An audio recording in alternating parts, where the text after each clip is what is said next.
What's up, everyone? Hope you've had a safe and awesome week. Uh Man, it's been a week already. Lots to talk about.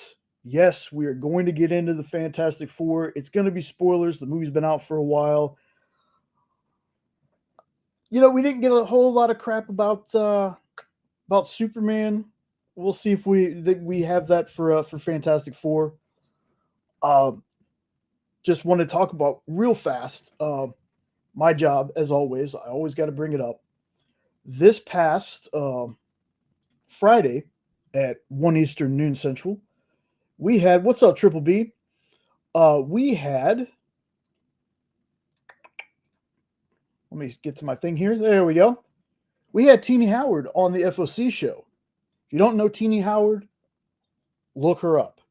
Fantastic writer, has written a bunch of cool stuff, been on a bunch of cool books.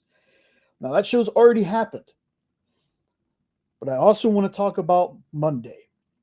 Now, we've had a show in the past called Talking Shop with Miss Jen. And that was usually creators and stuff like that would be on. Miss Jen would be interviewing them about stuff they have coming out. We haven't done it in a while. Oh, cool, Ludo Bit. That's awesome. So we haven't done this in a while. But Monday, 5 Eastern, 4 Central, that's the hour before Comic Collectibles.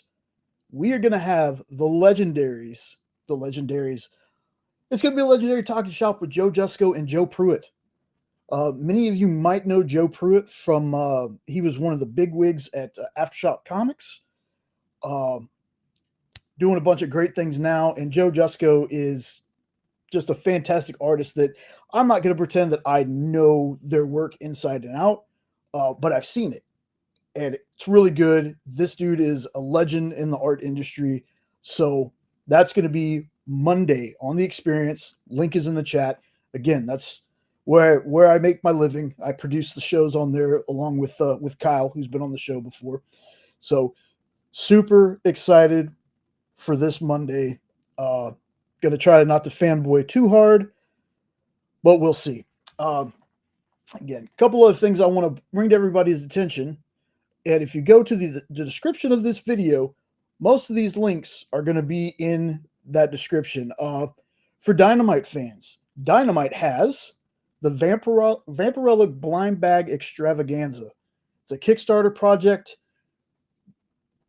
I'm gonna go ahead and post a link in the chat while we're talking.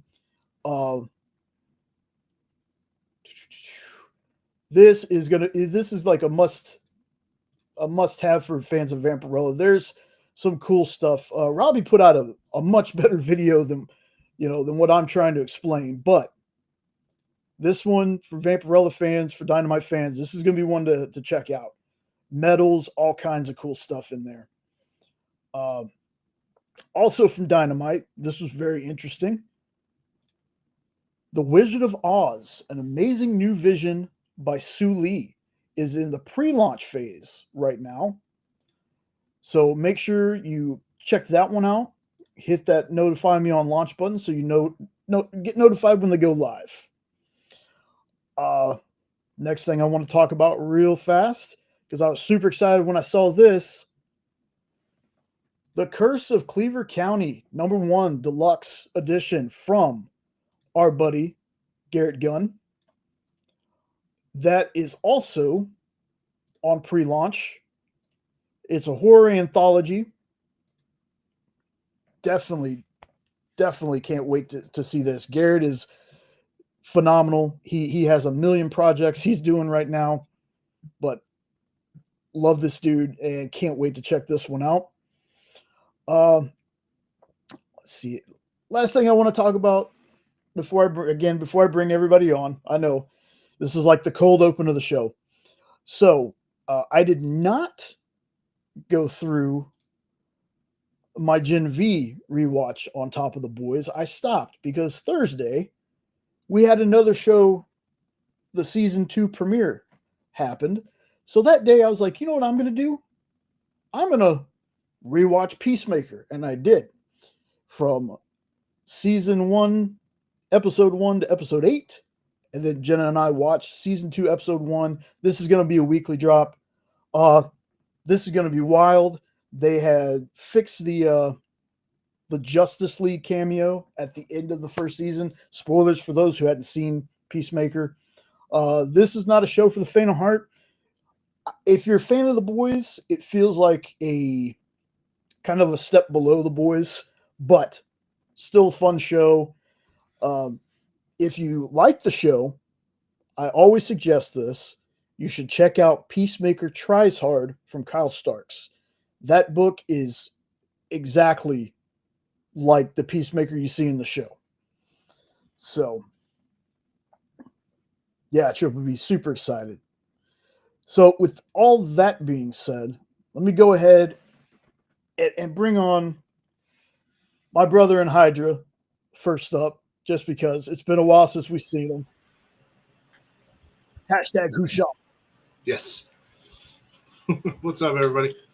What's going on? And then you know him, you see him here every single week, thankfully.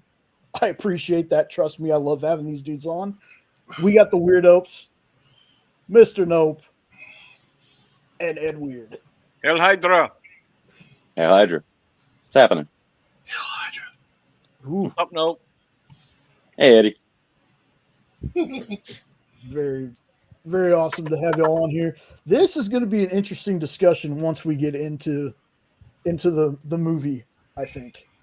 It really is. But before we do that, I got a couple things I wanted to show off. I did a video the other day about Tracy Medina sent me some art, and this stuff is fantastic. I want to show that off real fast, and I love these so much. She's already told me, be thinking about more characters. Give me some challenging stuff that she really loves drawing folks that she hasn't really drawn before. So Jenna and I are going to get together, and she wants to do a series of this. So that's super awesome. So she sent me these little sketches. We got this Flash right here. That's got a little super blurry on the camera, I know, but love it. I'm gonna save this one for last. Then we got the Spectre. Nice. I love the yellow, orange, red in the background. For some reason, there's something about it. It just makes him pop so much. Now, I don't want to say this one's my favorite, but It's mine.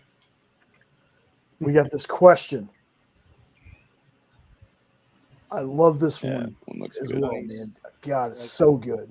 So good. And the funny thing about it is, go ahead, Sean.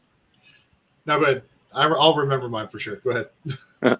I was just going to say that it just so happens that a lot of times I'll catch watching her live drawing stuff, and it just so happens to be the stuff that she sends to you. I'm like, how has this always happened? Yeah. Yeah. In fact, somebody asked me, I think it was Unknown on the shows the other day, asked me who did the Superman. And I was like, yeah, this Superman right here is Tracy's as well. Right next to this print from Mog Park. We're trying to get Tracy on SketchUp. So super exciting. So the other thing I want to show off real fast is Jenna and I collect figures, whether they're pop figures, the statues I can never pronounce correctly, Kotobukiya, and other things like that. Well, there was this thing called a Q-Fig that we have a bunch of them around here. One day I'll do a show off of that. But there was one in particular that we saw at our Walmart. It's been there for like a year and a half. And every time I talk myself out of buying it every single time. I was like, it's $50. Well, she went to the store the other night to pick up some stuff. She found it because the box was damaged. They marked it down to $12 and it rang up for 10. So we got this very awesome. That's awesome. It with Georgie missing the arm, like in the spider form, like 12 or $10, $10 for that. Hell of a deal. I love the first movie. Second movie's okay, but the first It movie, was fantastic. So got to go put him back later on tonight. So Yeah, given how good Tracy did that question, I'm going to tell her she should do a Dick Tracy. oh, I'll definitely ask her. Like that would be a great one. You know, the funny thing, Jay, is when you did your unboxing or whatever with that, I didn't even notice Mr. Freeze shooting that in the corner there. That's cool. I haven't seen him in a long time. Captain Cold. I didn't even notice him. Is that who it is? Yeah, it's cool. Captain Cold and Heatwave. Yep. I don't know their names. I'm not a DC guy. Yeah, Mr. Freeze is Batman. So close. Wrong Rogues Gallery. Yeah. Johnny, you're right. I'm. The thing is, I watched the first episode. I'm gonna wait a couple weeks to get some episodes built up because they're releasing once a week. I'm eventually planning on doing a whole series of shows on The Boys, Invincible, Peacemaker. I'm planning to do something kind of like how we did with Reacher, kind of something like similar to that. I'll make sure I have pink eye when you do The Boys. Or at least part of it, right? Watch you can skip that part of the episode. Please. Super funny is so there's some other Kickstarters that are still going right now. The Brides of Dracula one, and again, these are all in the description. Where Monsters Lie Dead End is still going. What was super funny is apparently on SketchUp on Thursday this past week, they actually had the folks who did that Phenomenova book that I had just randomly found that last week when we did the Kickstarter show. They had them on the show. So I hadn't watched it yet. I'm gonna have to watch the rewind on it, but I was just like, there's a lot of stuff we do here that eventually goes to the XP, and that's kind of cool. Like when they start showing off covers in books that we've already looked at on FOC because we looked 3-4 months in the future, and then I see the books on there. It's kind of cool. So before we get into this Fantastic Four discussion, how's everybody been?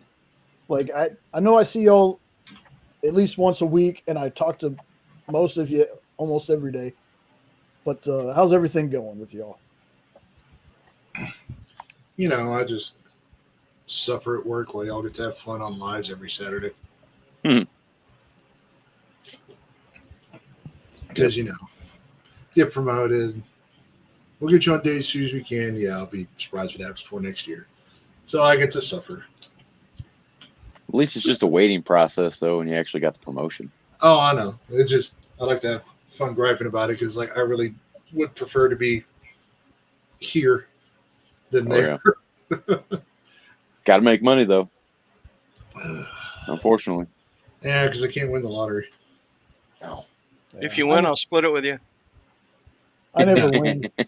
I never win, but I don't play either. So I think that's one of the things that go hand in hand. You got to actually play first. Yeah, I think that's the only requirement. Yeah. You know, something. Hey, Johnny, when it gets closer to me doing that Peacemaker one, I'll definitely let everybody know. I think I'm going to wait till at least halfway through this new season before I think about doing the Peacemaker one. But it'll come because I love that show. That goes against most of my rules about, you know, being at least a little comic book accurate, but it's done in a way that I enjoy it. But I also got a weird, messed up sense of humor too. So that's why things like The Boys doesn't bother me. Okay. Oh, before we get into it. Yep. Remember that interesting conversation? I'm trying to remember the question I asked the other night. Where I was going to ask everybody because it was just seemed like a really narrow-minded take on it. And now I can't remember. Oh. Well, crap. It's not late enough to say that. Oh, hey, they changed it to where like 8 seconds. Oh, okay, cool. I will. Okay, so I got a little bit. I'm pretty sure that everybody here will weigh in on this. So I was watching this reel of a guy who says that if you like movies or TV shows like The Dark Knight, Invincible, The Boys, you don't like superhero movies. Just because that's not what superheroes actually are. You don't like. I'm like, no. Just so I wanted to pose that. Yeah, I can see even Nope's like broken how stupid that statement is.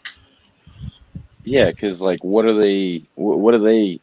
Well, obviously, they need to elaborate more on what they expect out of a comic book movie. Does it need to have all the little onomatopoeias with "pow"? You know, does it need to be like Batman '66? See, the way he went on, and like I said, I can't do it verbatim, but the way he kind of went on to elaborate it is because this is very dark, takes on like heroes, superhero stuff, and how the boys basically kind of is satire about what would happen if superheroes just did what they wanted to do. You don't like superhero movies. I was like, okay, so what does everything have to be like? Iron Man, the new Superman? It's like, or do they just mean accurate? No, I think he's literally just talking about because of how dark and gory. If you like Invincible, there's no way you can like Spider-Man, is what I'm hearing. So you can't like horror and comedy at the same time. You just got to pick one or the other. That's how that sounds to me. People like that are just like nope shirt except R2D bags instead of R2D2. I dismiss people. Yeah, because you're completely dismissing. It's like Invincible, inherently is somewhat of a dark, edgy comics. The Boys we all know is, but you're also telling me that stories like The Dark Knight Returns from Frank Miller means I don't like regular Batman. Yeah, it's like fuck off. Yeah. Right. Is that like saying that, if you like the darker stuff, then you're just too dark of a person to like the lighter stuff. So stay out of my theater.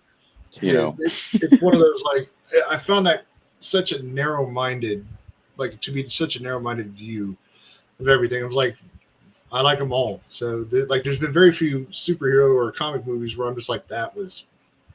If you run into him again, ask him if he liked any of the old DCEU or whatever they called it, because that's a heck of a lot darker than the new one. So you can't like them both. For sure. Right. Or just get a definition of what they actually think a superhero movie's supposed to be. Because that's just such a broad spectrum. Because comics themselves, heroes come in all different shapes and sizes. Mm-hmm. And they don't necessarily have to fall in a superhero category. Yep. Or you can do a really fun reply that I like to do. Like if I wanted your opinion, I'd ask you for it. That's a good way to shut people like that up too. No, I mean, I told the guys I respectfully disagree. It's like, because I like stuff like Dark Knight Returns, The Boys, and Invincible as much as I like Superman, Teenage Mutant Ninja Turtles, and any other like lighthearted fun movie you can think of.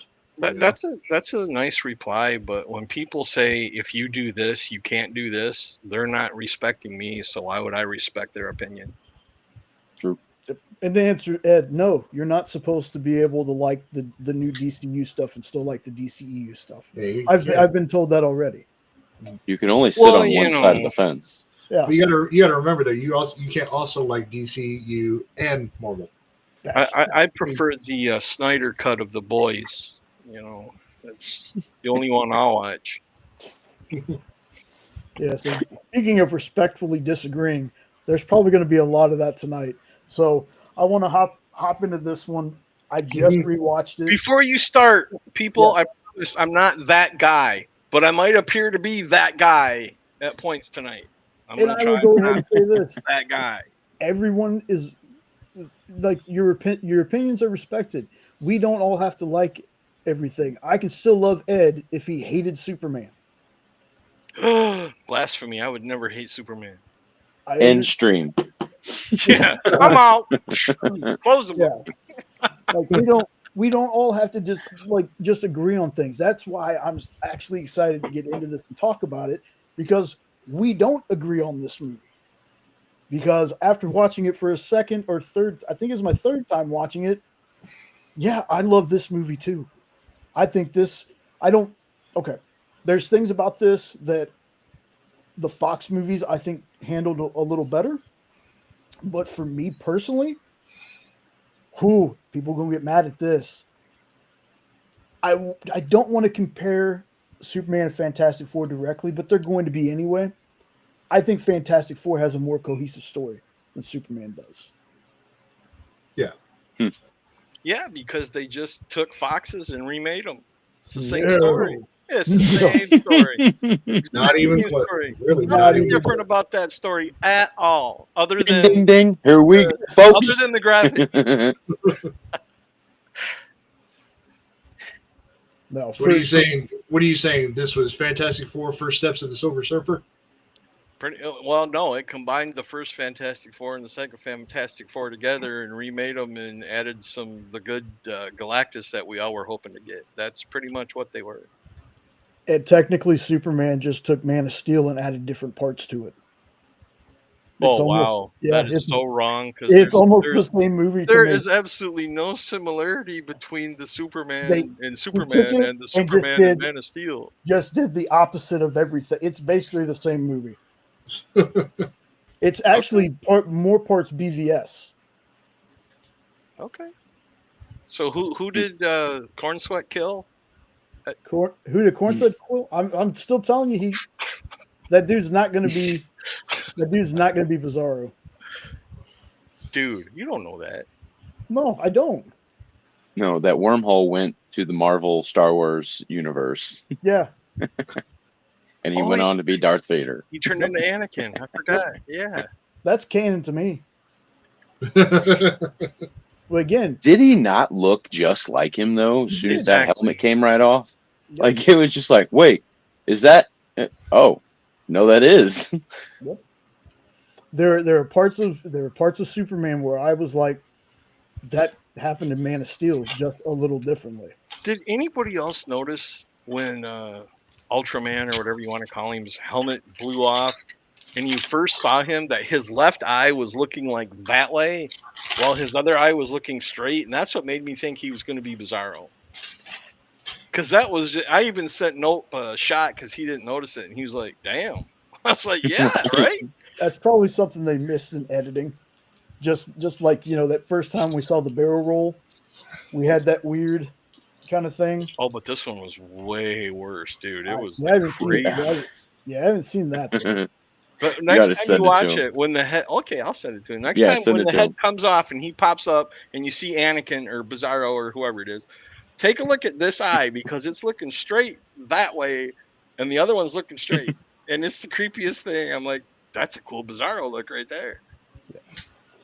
Well, I'm not going to I don't want to spend the whole time comparing both the movies. I'm just saying I love both of them. I think July really was super fantastic.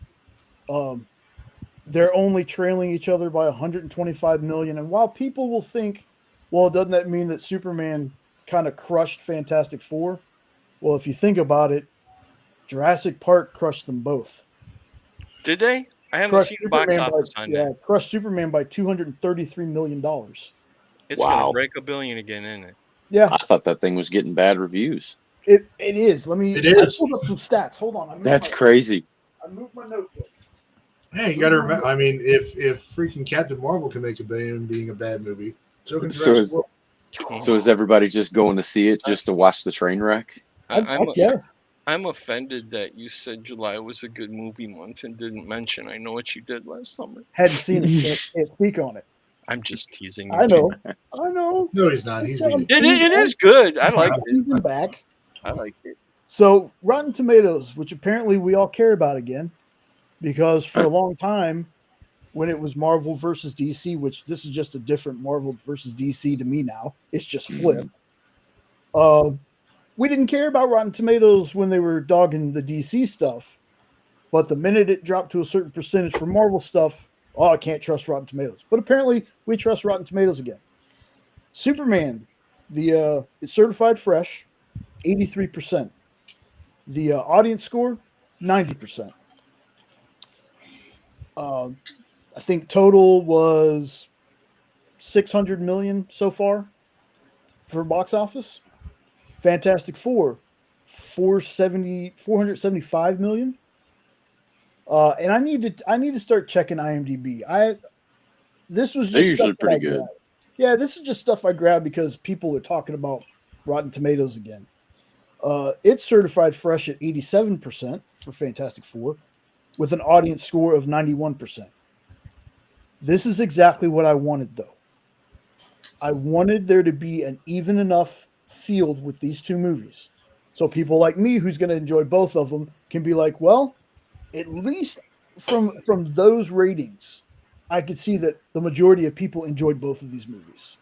Right. But what was the rating of Cavill? Because he was better and stuff. They're all Superman to me.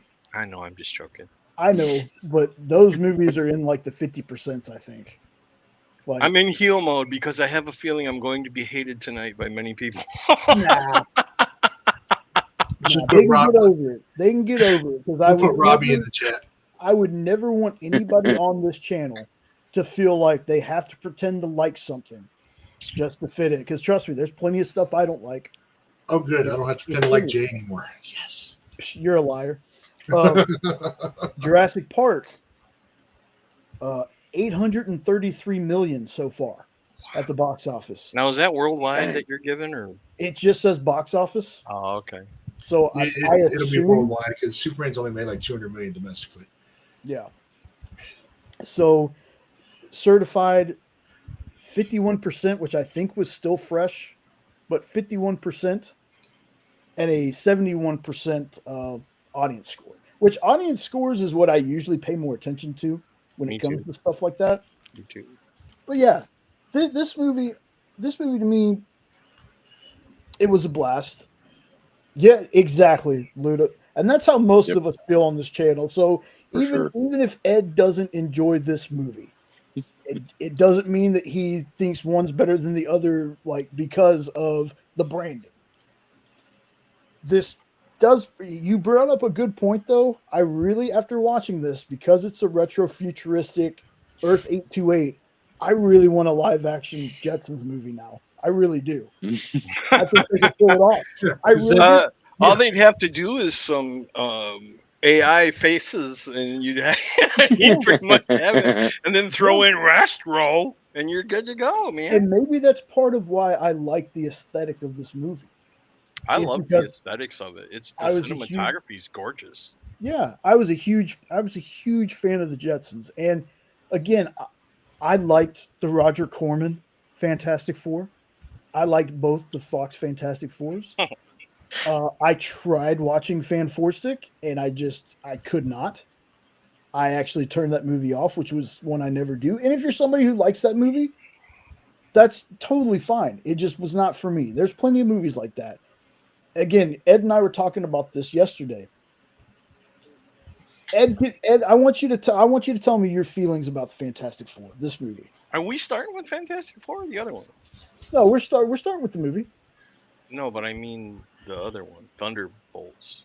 Are we starting with Fantastic Four? Okay. I haven't watched Thunderbolts yet. First of all, Jay, anybody that knows me knows that when I hear a song, I can warp the lyrics really quick and come up with a zinger. And you put in the Jetsons, I'm like, meet Reed Richards. Whoop. It just popped right in, and they put the little thing over their head and all that stuff. I did not hate the Fantastic Four. I did not hate it. I did not love the Fantastic Four. I had fun watching the Fantastic Four. I loved seeing Galactus. It was cool to see him.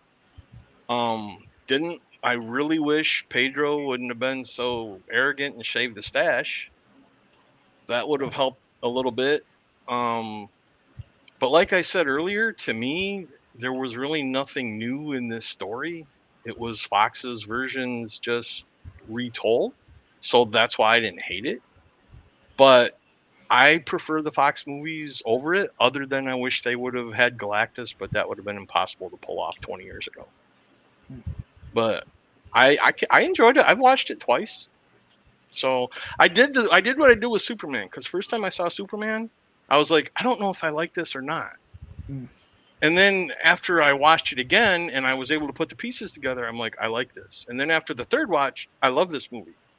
So I was hoping that would happen with FF, but I still feel the same. Wasn't a bad movie, wasn't a great movie, but it's a watchable movie and you can have fun watching it. Yeah, that was my take on it. And that's completely respectable. And yeah, Luda, again, that's respectable too. For me, it was just, I've watched it twice, and I really, really, really dug it the first time. Watching it the second time, I'm like, yep, I love this movie, and I put it right up there for me with Superman. I think that it was done in a way to where it was different enough for me. Yes, they borrowed stuff from the Fox movies. I can admit that. But it was different enough for me. For me, it's also like people telling me that the Whedon Justice League is the exact same movie as the Zack Snyder one. And it's not. It's different. And there are enough differences in this. I love the fact that they didn't make Johnny just a womanizing kind of moron, because he is an astronaut as well. So he's not a dummy. And I'm not saying that Chris Evans Johnny was stupid, but just they kind of played him off kind of how they went in with Thor after a while. They kind of made Thor the dumb blonde. It kind of made me feel like they made Johnny kind of like the butt of the jokes in those movies. But I still love those movies. I still love them. I've already said this to Sean, and I'll say this here. The Storms are my favorite. I think Sue and Johnny are the best in this movie. Reed is Pedro. Like, it's still Pedro. I see Pedro, but I think he was fine as Reed. Not my first choice. And I'm still sticking by that. He's not my first choice for Reed. Ben, by who was Eben Moss-Bachrach. Not his first foray into the Marvel Universe, by the way. He was Microchip in the Punisher series. I thought he was an okay Ben. I think this is the most comic/cartoon accurate Ben I've ever seen put on the screen. But he still doesn't beat Michael Chiklis for me. There's something about Michael Chiklis. Maybe it's the practical effects. Maybe it's the voice. But looks-wise, he looked exactly like how I picture Ben would look, ripped right from the comics and cartoon. Since you mentioned it, Johnny stole the show for me in that movie. I loved him. Yeah. He was great. Yeah, there was there were some parts in there that people were all worried about. They were gonna make Johnny like this uber feminist kind of dude, and I was like, no. They were mad that it was going to be Sue's story, and Sue was going to be like the end all be all leader and everything. No, Sue had a heroic moment in this and gave a speech that, again, watching it today, I got chills when she gave it. And we'll get into that when we get to, I want to get everybody's overall thoughts first, and then we'll get into the meat of the movie. So we'll go Sean. Sean, let me know your thoughts. It's pretty much echoing a lot of the same stuff. The Storms were definitely the star of the show. For me, however, it was Sue that really stole it for me. And she was the one I was most unsure about because I really had never watched Vanessa Kirby in anything previously. And she absolutely nailed this, in my opinion. You know, it was nice for the overall. I'm not saying it's just to hit a demographic. It was nice to see a strong female lead. You don't get that a whole lot. You know, it feels like even though it's a main character, they get pushed off. That's not forced. Yeah. And it's not forced, right? She was, you know, she's, you could say the patriarch of the family, and it shows. She's the glue, and it works. And yeah, that heroic moment outside of the speech, the heroic moment at the end, was not expecting something like that, and it was one of the most awesome things I'd ever seen on screen. Pedro is Pedro. Yeah, I mean, no, I love the guy. Don't get me wrong. The dude is a fantastic, extremely talented actor. It just his read for me hits a little flat. Like, it's there, it's good, it works, but he really, I feel like if he didn't have Vanessa to feed off of and what she was giving, I think his read would not have been that good. Personally, I feel like he needed the rest of them for whatever reason this time around. Normally he can steal the show in what he does, and that's just what it felt. Johnny was great. It was absolutely, I mean, the figuring out Silver Surfer's language thing for me was really cool. So I hope in the next movie though they give us more thing. That's really, he was weak only because he didn't like talk all that much. He was there, and that was it. So hopefully they give us a little more stuff with him next time around. How about you, Nope? I really enjoyed it. Like everything that I was worried about in the previews, I was worried about how not necessarily the, different character, not Norrin Rad Silver Surfer, but it just looked funny for whatever reason in the preview. And I think it was the whites of the eyes. But then watching the movie, didn't even really notice it. And it actually blended and went well with the character. But I think the casting just overall was perfect for everybody because everybody, doesn't like Reed, but I felt like it worked.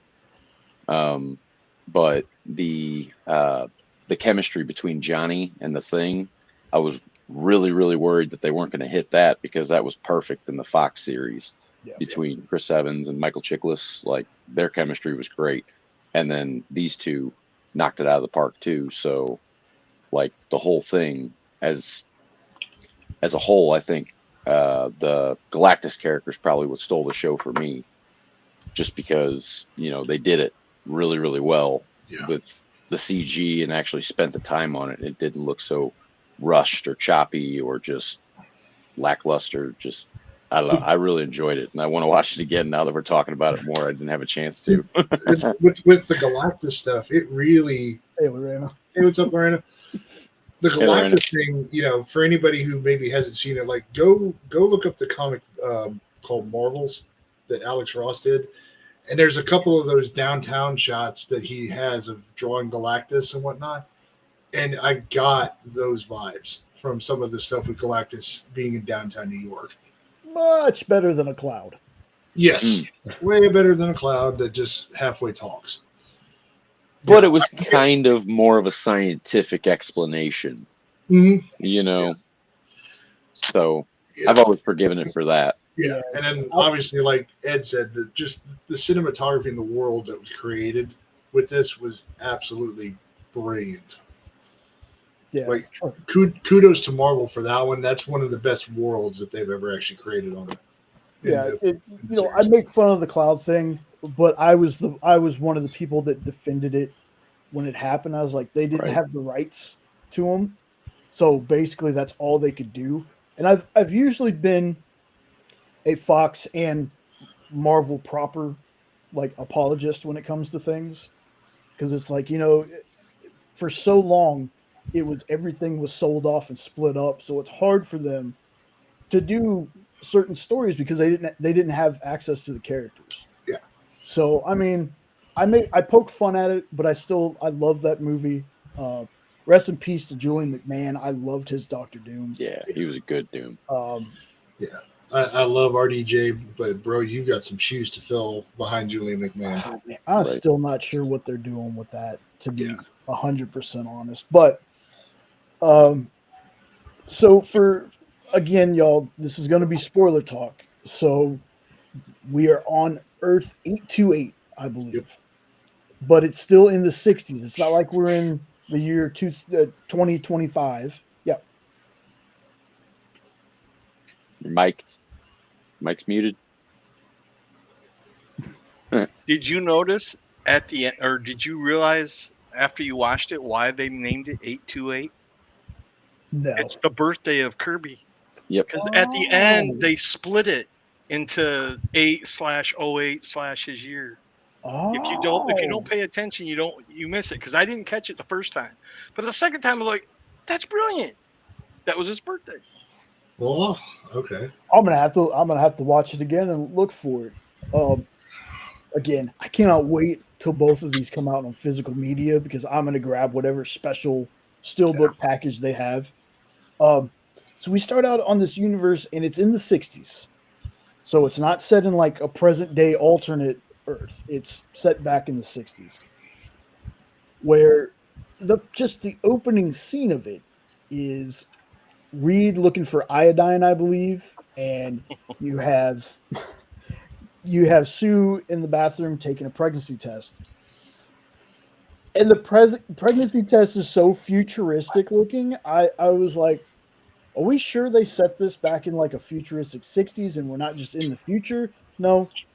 But, we find out Sue's pregnant with Franklin. Or at least at first I assumed it was Franklin. This was before everybody kind of put it out on the internet that it was going to be Franklin. I didn't know what they were going to go with, because they can always change and kind of figure out if they were going to do the daughter first, who I don't remember the daughter's name off the top of my head. But everybody was like, no, doofus, it's Franklin. I was like, yeah, I should have known that. I am not an avid reader of Fantastic Four. I have read Fantastic Four stuff, and Ed has given like something I'm looking for. This Man, This Monster, that storyline for Fantastic Four. I'm looking to read it because you suggested it. I definitely want to check it out. I have some Fantastic Four stuff, but I don't know like a whole ton of the lore. So we're dropped into this world that, much like Superman, there's no real origin story. It's kind of like a flashback thing. They've been the Fantastic Four for 4 years. So we get like this ABC special. Hey, take care, Triple B. All good, man. Later, bud. Later, bro. It's like a little video package, basically catching you up to speed. I think it did a fantastic job of doing that. Like, I wasn't lost for a second, but again, I know most of the Fantastic Four lore. I'm glad we didn't actually have to sit through that, honestly. Yeah. I mean, to be perfectly fair. To be fair. For me being a comic book fan, while I didn't read a lot of comics on Fantastic Four, you bet your ass I watched the cartoon they had.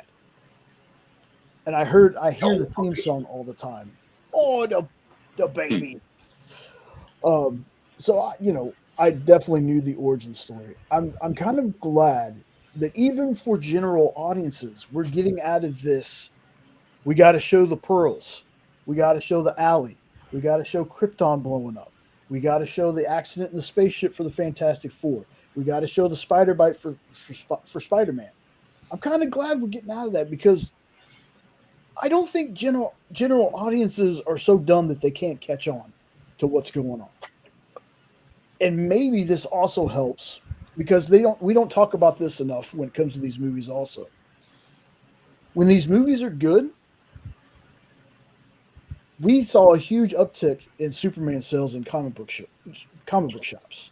There has been an uptick of Fantastic Four books thanks to these movies. So if a general audience member really digs these movies, more than likely they're going to go to their comic shop and find the origin that way anyway. So I think both DC and Marvel are doing a fantastic job of not spoon feeding the audience, but giving them enough to where the audience catches on quick. We're already in the action. So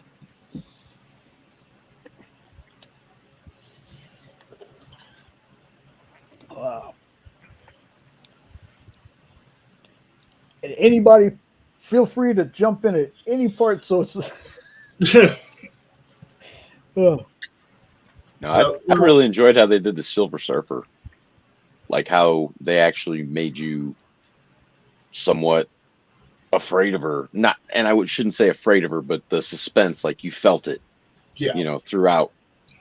So she wasn't just, Yeah, she had it's interesting how, well, I think a lot of that helped too, where, in the Fox movies, Silver Surfer didn't interact much with the public. So, in this one, you have her literally appearing in Times Square downtown, which immediately kind of adds to, that almost that omnipotent type presence that she can have, because she is that powerful. So I think that added a lot to it as well, because it wasn't just them fighting a Silver Surfer kind of in public. You physically saw her and she spoke to you. And it really worked. And I like that they got it was interesting because I was curious how far along in the movie that was going to actually happen. And they did it right at the beginning.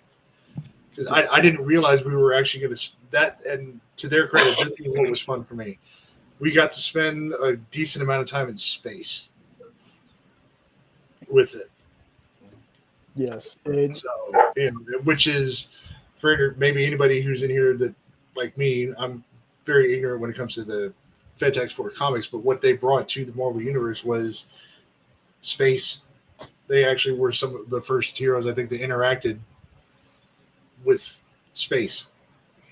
We're not including Guardians with that, right? Well, weren't they around long before Guardians? Well, yeah, no, okay, I get what you're talking about. Yeah. So yeah, Was Guardians it is just me? just space. Was it just me though, or did I promise I'm not going to keep doing this? But was it just me, or was not the CGI in the Fox for Surfer better than it was this time? Because the Silver Surfer in the Fox movies, and it's not because they picked a different one. I couldn't care less about that. It just seemed more fluid and realistic. And there was something about Shalla-Bal that, like Nope said, the eyes, but not only the eyes, the hair.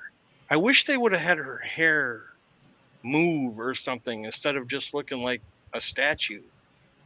And to me, that CGI looked The thing though, cartoony to me.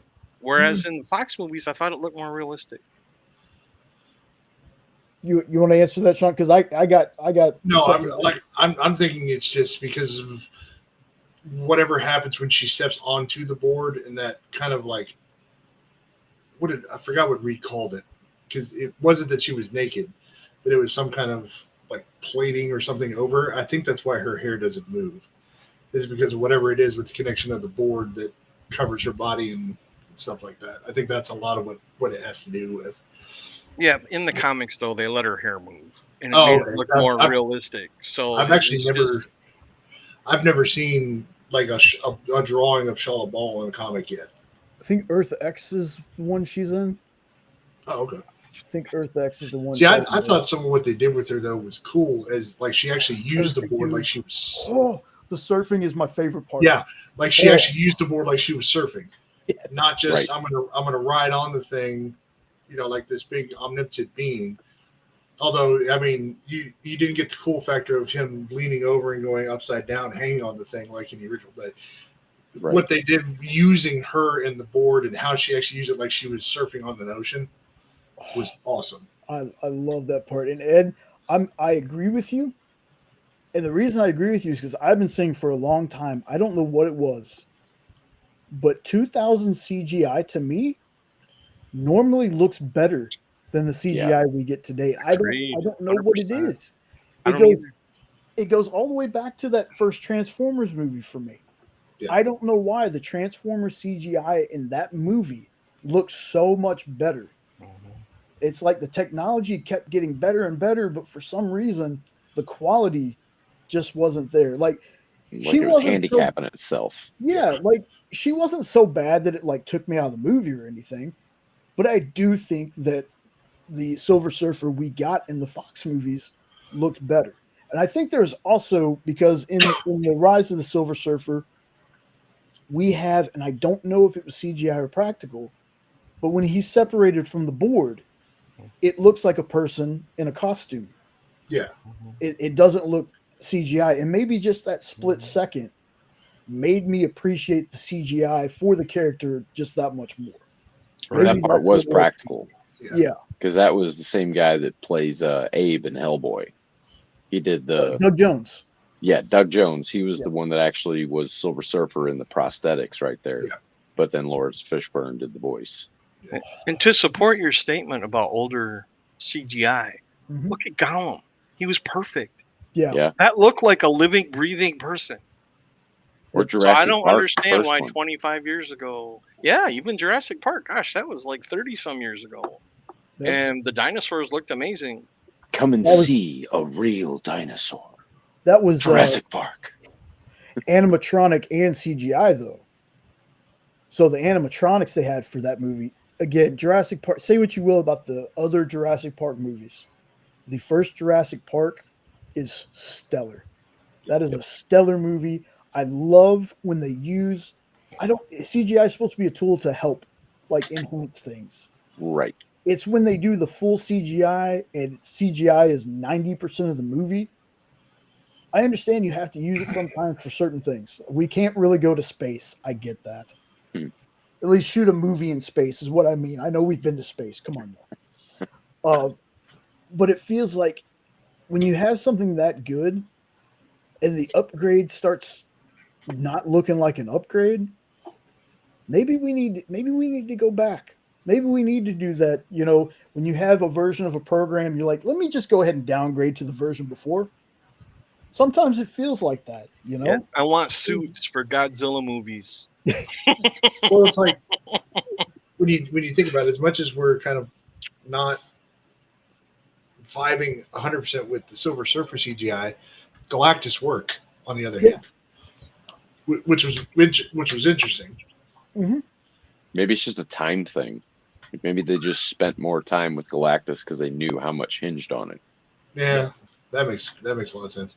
Because I mean, the going back and forth, you know, we're skipping around the movie. Sorry, but you know, but the whole ending scene with him too, where it went from him to them actually trying to interact with live action. It worked. Whereas Silver Surfers was like her in the middle of downtown talking with Johnny was an interesting one because she looked like she didn't fit into this, but maybe that's just the look of Silver Surfer at the same time. Whereas Galactus at least looked like he fit in the live action world. It was hard to see her there talking to him, I guess, is maybe what I'm looking at. Even though that scene in and of itself was absolutely brilliant. Yeah. That's, you know, I knew, okay, what's the actor's name that plays Johnny? Joseph Quinn. Yeah.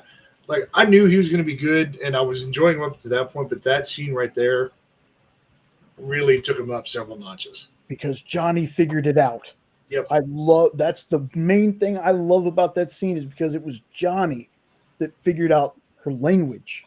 Yep. I love that so much. Give Johnny his flowers, man. He's not a dummy. Well, it was also cool that at the beginning of the movie, when they were doing their little flashback about when they were leaving for space, he said, I have the 4 greatest scientific minds going, and it just happened to be one of them's my wife and the other one's my brother-in-law and my best friend. So that told you right away that Johnny was going to have a good mind. Yeah.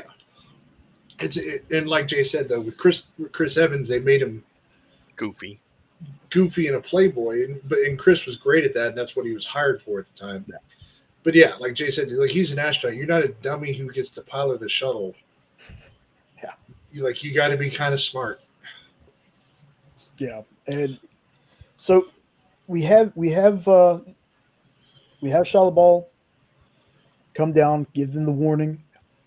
The warning is a little weird to me, and that's only because my brain, I thought she was going to do some kind of rhyme just because the cadence at the end of it. There's a rhyme going in my head, and I was like, "Oh, that hits my ear wrong. It's just weird." I herald his beginning. I herald your end, and then it's like I herald Galactus, and I was like, "You threw off the rhyme scheme, and it messed with my head." But you know, she zooms off in space. Johnny goes right after her. He catches the board, and they have this moment. You know, oh, Johnny loves space. Johnny loves women. You know, and she says something to him in her own language, and then just kicks him off the board. Now, Johnny feels like he's heard this before, and the equipment that they have in this world for recording is super dope because it's like golden records that they're recording all these sounds they're hearing from space. And I will say there's one part where Pedro had me where he was reading. And it's something that I really like. It struck a chord with me because I feel this way sometimes. Is when he was talking about how he doesn't dream. He only thinks about the bad things so he can figure out a way to hurt them before they hurt us. And Sue says to him, you being you hurts me sometimes. I have that feeling a lot because of how I am about things. I hurt people around me not meaning to. That was that point of the movie. That was like the only time where I was like, Pedro was Reed. It wasn't Pedro I was seeing. It was a version of Reed I was seeing. So that part, I'm glad that made it into the movie where Reed basically is like, not so much like how Sheldon was on Big Bang Theory, but kind of that. He doesn't understand when he's hurting people. He knows he's not trying to do it on purpose, but he just doesn't get that his actions sometimes hurt those around him. So that struck a chord with me because again, I'm a homebody. I don't like going anywhere. I don't like doing things. But that part of Reed, that part of Pedro really spoke to me in that moment. And I was like, okay, if they could have given him some more moments like this, and yes, if he would have shaved, I think he would have been. I didn't hate the guy as Reed. I want to make that perfectly clear. I did not dislike him as Reed. He just, there's things about it where it was just like putting Will Smith in a movie.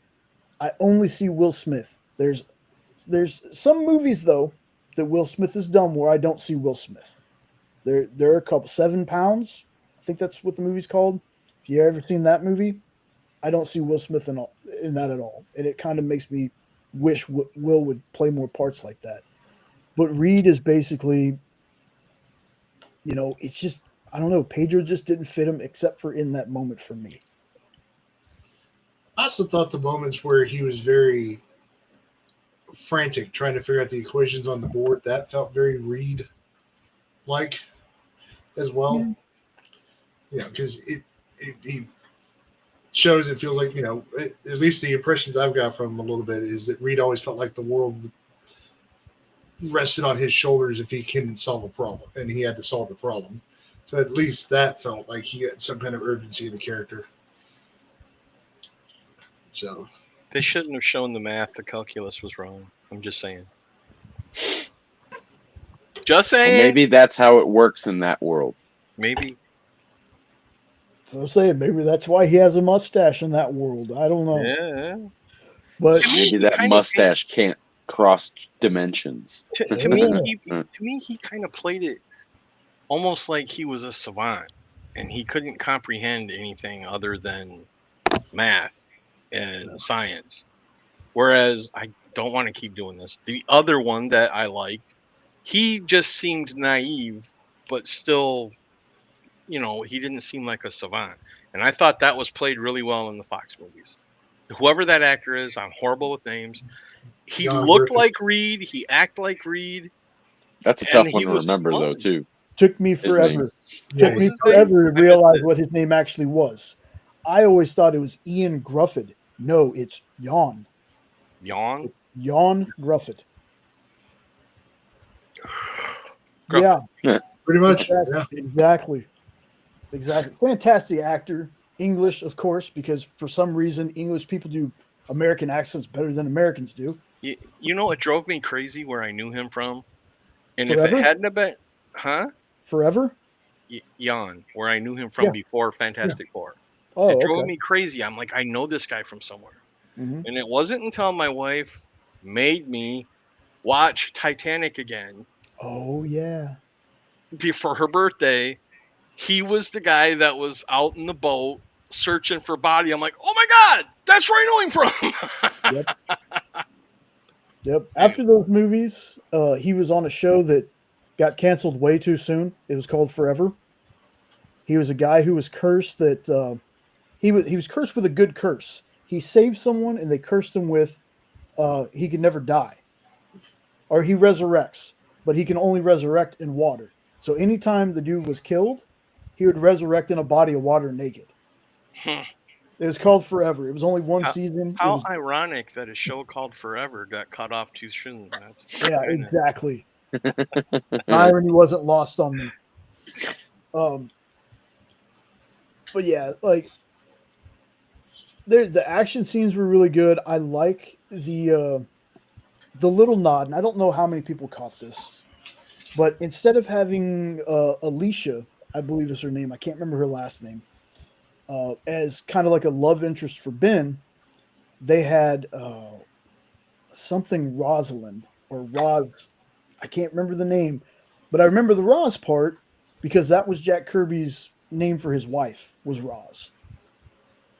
So it was played by Natasha Lyonne, who I think, it was a little bit part. She was in the movie a couple of scenes. Uh, I hope they further that relationship. I love Natasha Lyonne though. But I really liked how when he's walking down the street, just talk. That's the best part to me.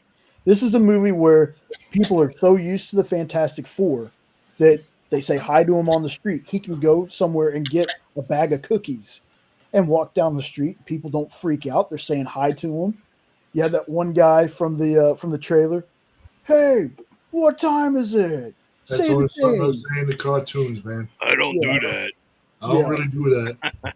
It's clobbering time. And then when Johnny made him say it, that was great. I love that part too. But he's walking down the street and he goes past the schoolyard, and the kids are cheering for him, and they're like, "Lift the car, lift the car." So he puts his bag of cookies down. He walks up to the car. He goes to pick it up, and he's like, "Oh, just having a fun time with the kids, And then he's like, "Okay, I'm gonna try again." Two. And I will say this: the sound effects when he's rubbing his hands, to me, feel like if you took rocks and like rubbed them in your hands. So I got to say the sound effects for the character were great. I also thought the beard was pretty cool that they gave him later in the movie. And that has happened in the comics before. Mm-hmm. So I just wish they would have deepened his voice a little more.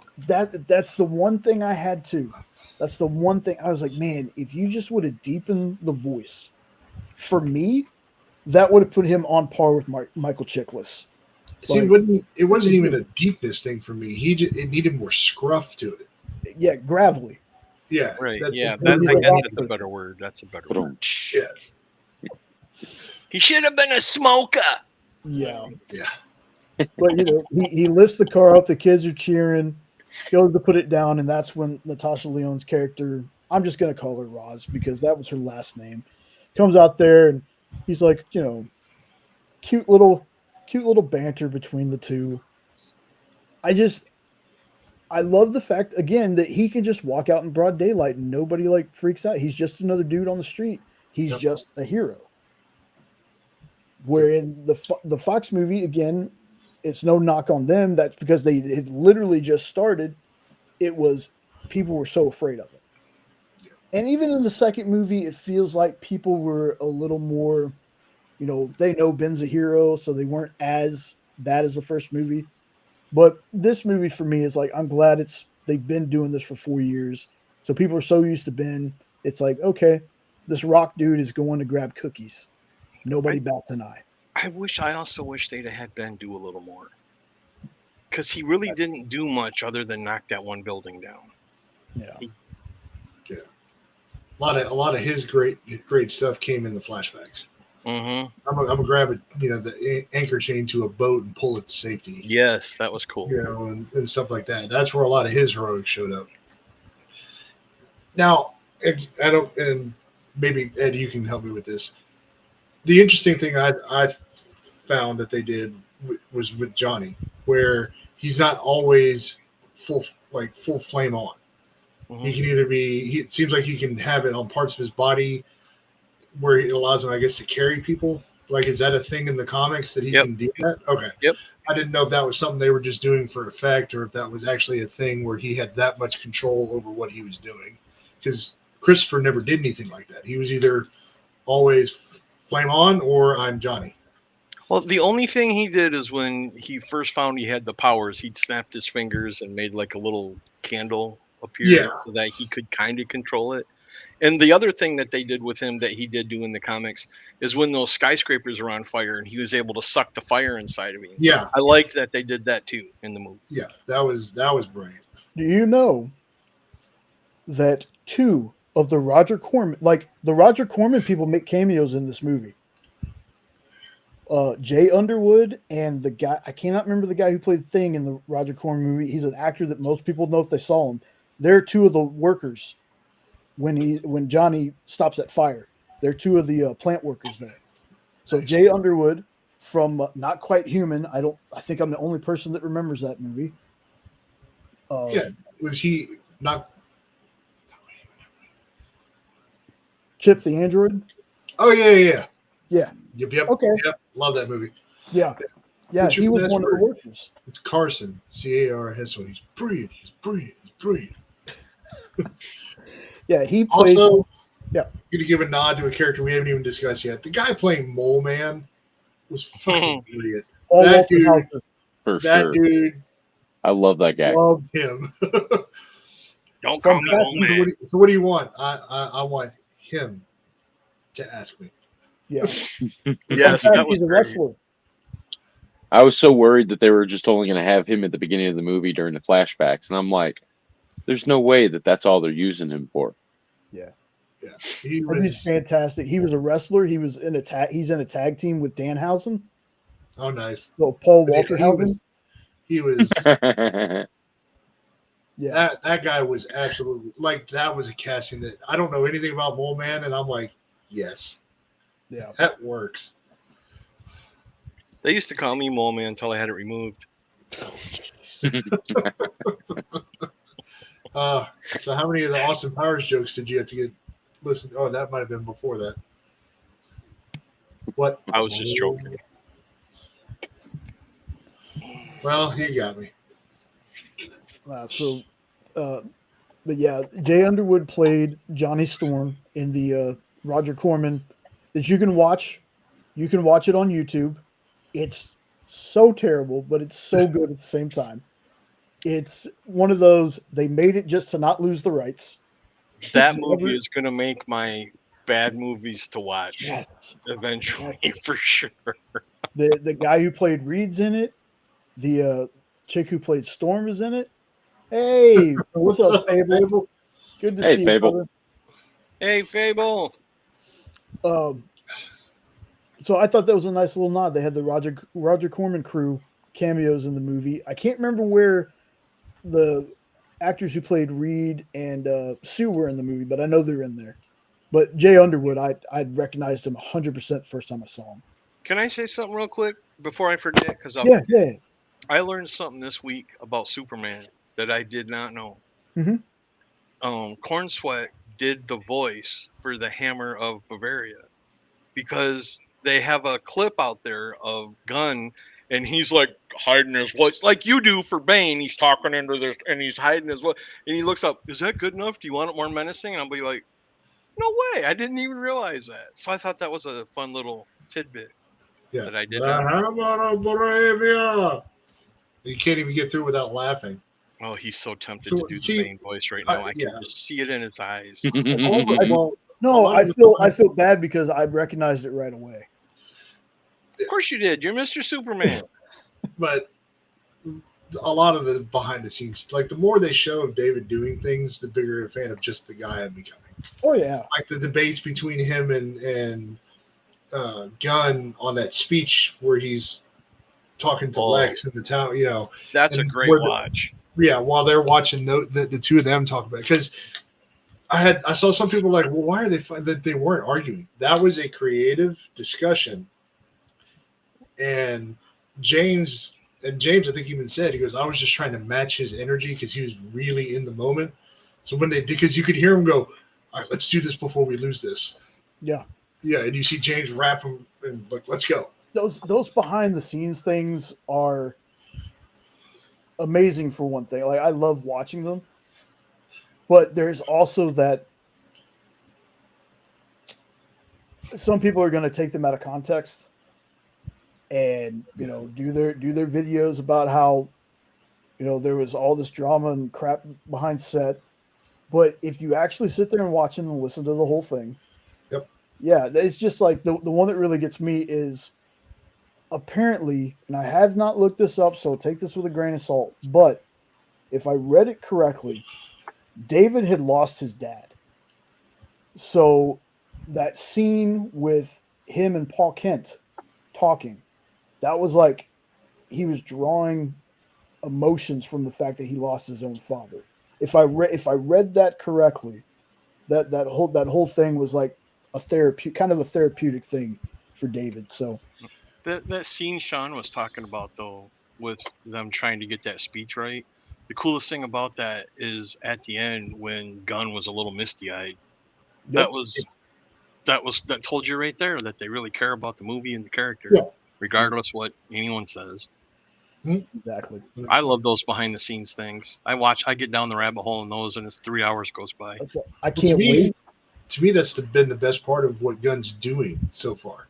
Yeah. Is he's giving you that. Marvel's never really done it. So Gunn giving you this little bit that he's been There's adding. outtakes. They do outtakes and stuff like that. And I want to get back to when we used to get physical media and you'd have all this bonus content that wasn't just a gag reel and maybe a trailer or something. I want that behind the scenes stuff. Mhm. I am very much I want to see how the sausage is made, put me in the room where it happens kind of person. Are Yeah. you a director's commentary guy? Because I love doing that too when they have it. Watch the movie with the commentary of them talking. Sometimes because there's been a few that I've watched where I don't know if it was just the person being tired or it was somebody who just their vision of their movie wasn't put on screen, so they're not like they sound bored. I don't like listen to people when they sound bored talking about their own movie. There's a difference between explaining something and just feeling. Yeah, exactly, Phable. I love digital stuff too, so I can take it everywhere with me. But there's also something about having something digital, something tangible. I love. Don't get me wrong. I do like my digital stuff. I do. The Lord of the Rings commentary is good. It's long because it's a 3-hour movie, but it's good because they explain what's going on at this scene and that scene and the other scene, and it's just cool to get what they were thinking and how they put it together. Yep. And plus, it has the different actors on there. It's not just the director. Yeah. Exactly. I love when people love the things they do. It's not just a paycheck. I mean, obviously it's a paycheck for them, but to love something you do and to go into it with a passion and talk about it, those are the ones I love listening to. And I hope we get more of that. I'm missing that from physical stuff these days. So getting back to the Fantastic Four, so all this happens. They decide they're going to go. I guess they've been listening to different frequencies out in space or something. They're trying to figure out. Oh, they're following Silver Surfer's pattern to see the planets that have been destroyed, that have been picked, and everything. They decide they're going to go. They're going to find Galactus. They're going to meet up with Galactus. They're going to fight him. They have a press conference where they're like, "We will protect you." And, Fantastic Four. It feels like it's one of those kind of like, and I hate keep pulling back to it, but the parallels are there for me.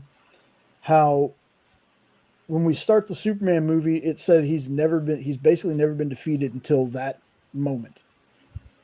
Then we kind of see him get his ass kicked for most of the movie, but it's fine. But And then at the end, you find out that he really beat himself. but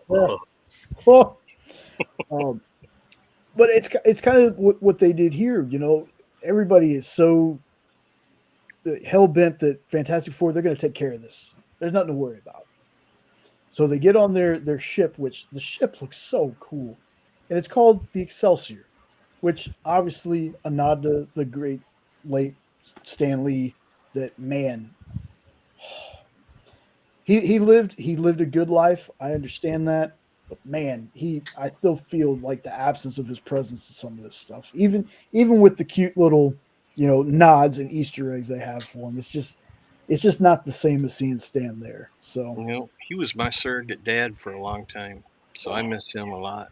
Yeah, but they get on the ship, blast off into space. They have this.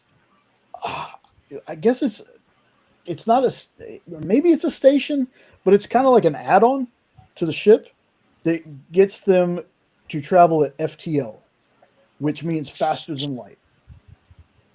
So they shoot off. They're met.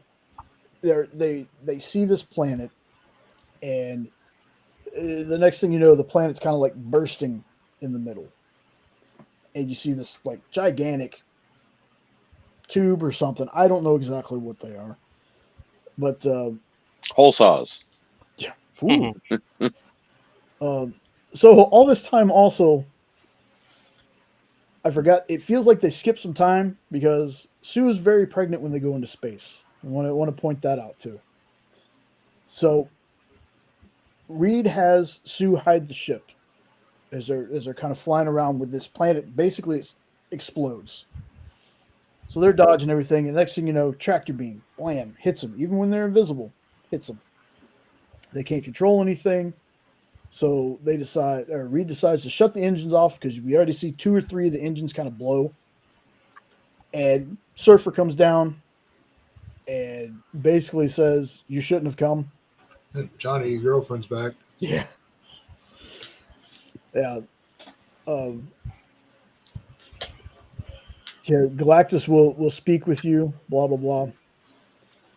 So Johnny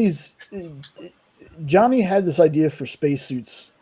Reed has been putting it off, and it feels like at the last second, Reed was like, "Oh yeah, I took care of that." But unfortunately for Johnny's suit, he can only flame on for like 10 minutes or so. So he decides he's going to kind of follow Shalla-Bal, who's leading them towards the Galactus, and he's talking to her. And he goes, "You said something to me. What did you say?" And basically it was like something about spend time with your loved ones or something like that. It's like die with worth or something like that. Die with your loved ones. It was something loved ones. I just can't remember what the actual quote was. And from that, he kind of extrapolates the rest of her language, which I thought was fantastic. And I'm going to keep saying that unironically the whole thing. Yeah. Die with yours. Die with yours. Okay.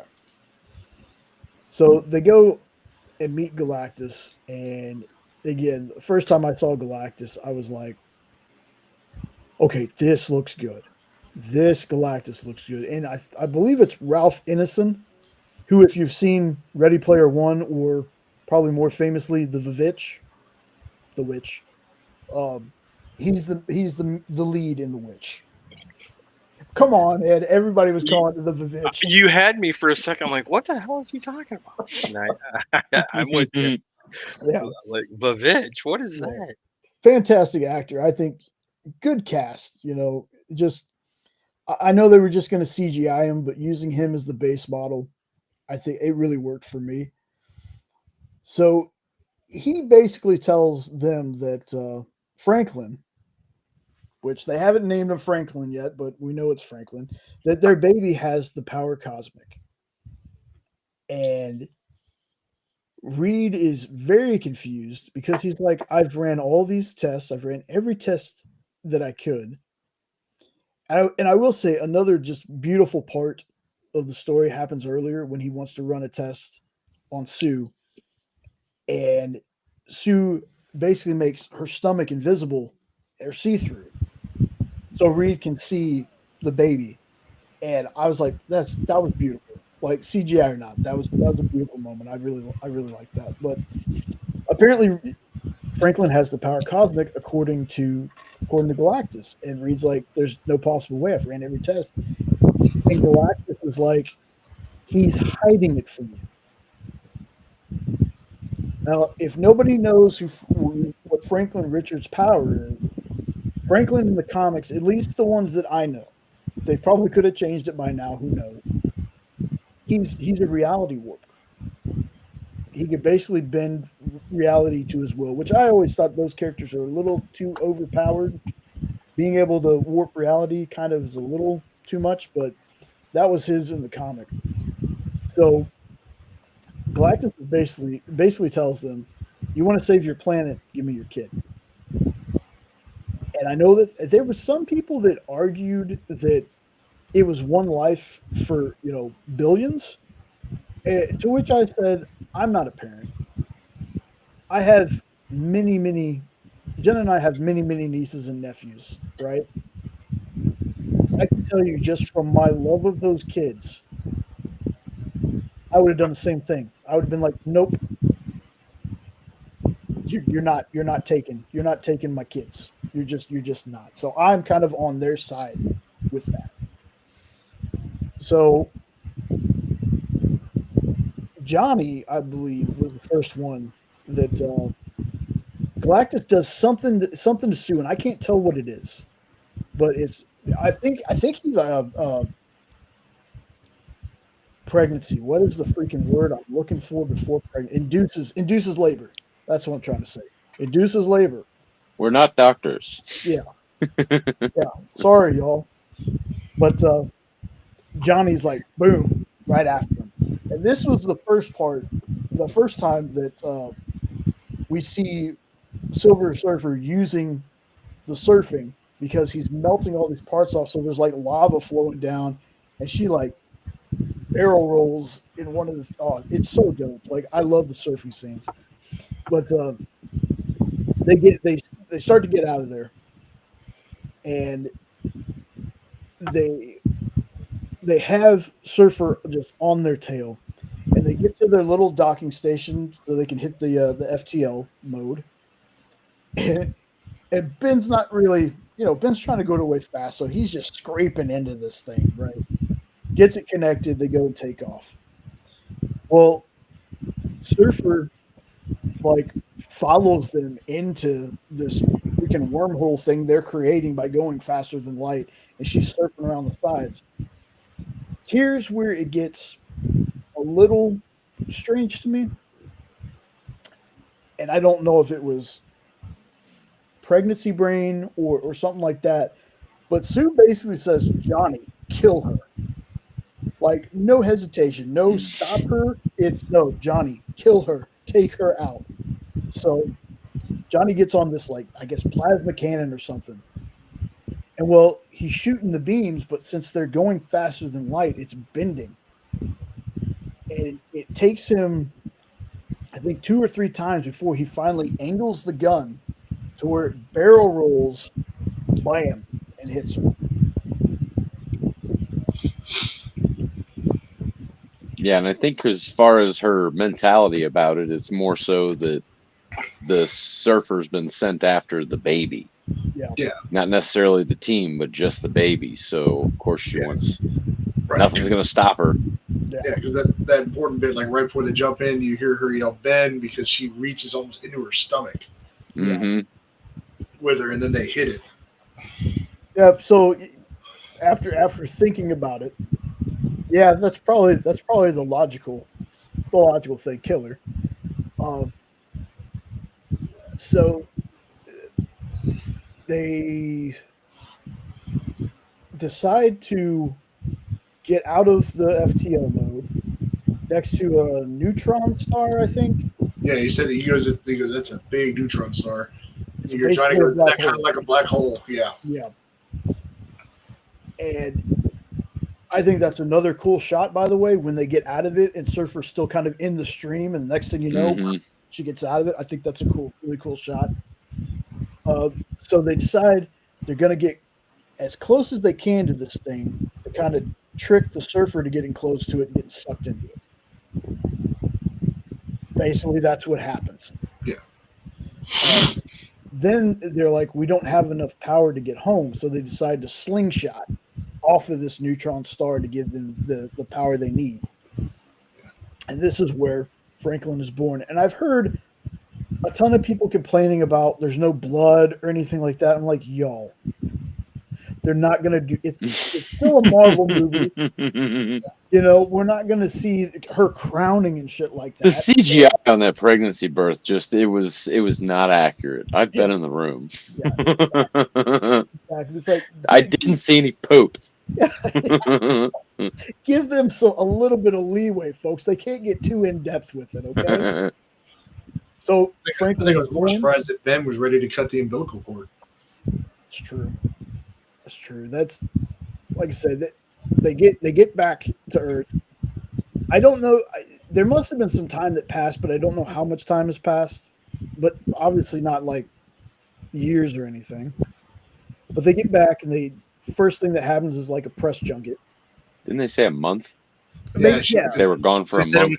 Yeah, because it would be a month before the surfer could actually get out of that black hole. Yeah, something like that. Yeah. So, they introduce the world to Franklin, and everybody's like, "So how did you beat Galactus?" And they're like, "Well, we didn't." And everybody's like, "Okay, well, what are we gonna do?" And Reed pretty much tells him, he wanted our son, and we weren't going to give up our son. And then everybody starts, freaking out, and then we get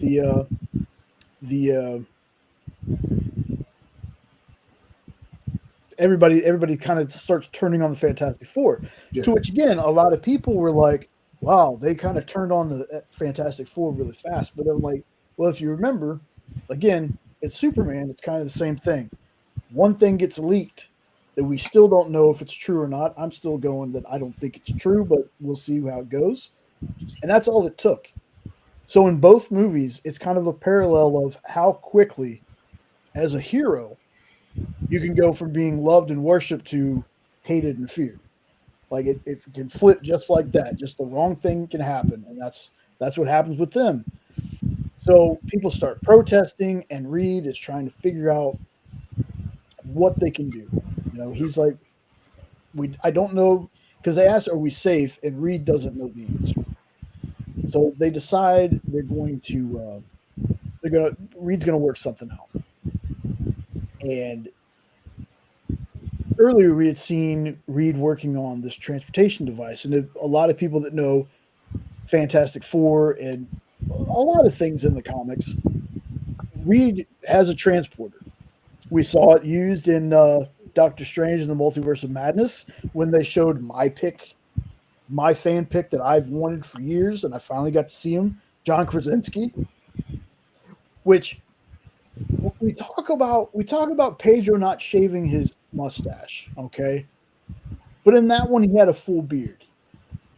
But Reed has had a full beard in the comics, so that's why that one. I'm a little biased on that one just because it's John Krasinski, and that had been my fan pick for years. But so he says, "Oh, what's up, Kpop?"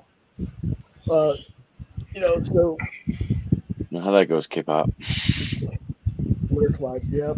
All the lurkers. That's okay. Y'all lurk. Put us on in the background. You ain't got to watch us. You just listen to us.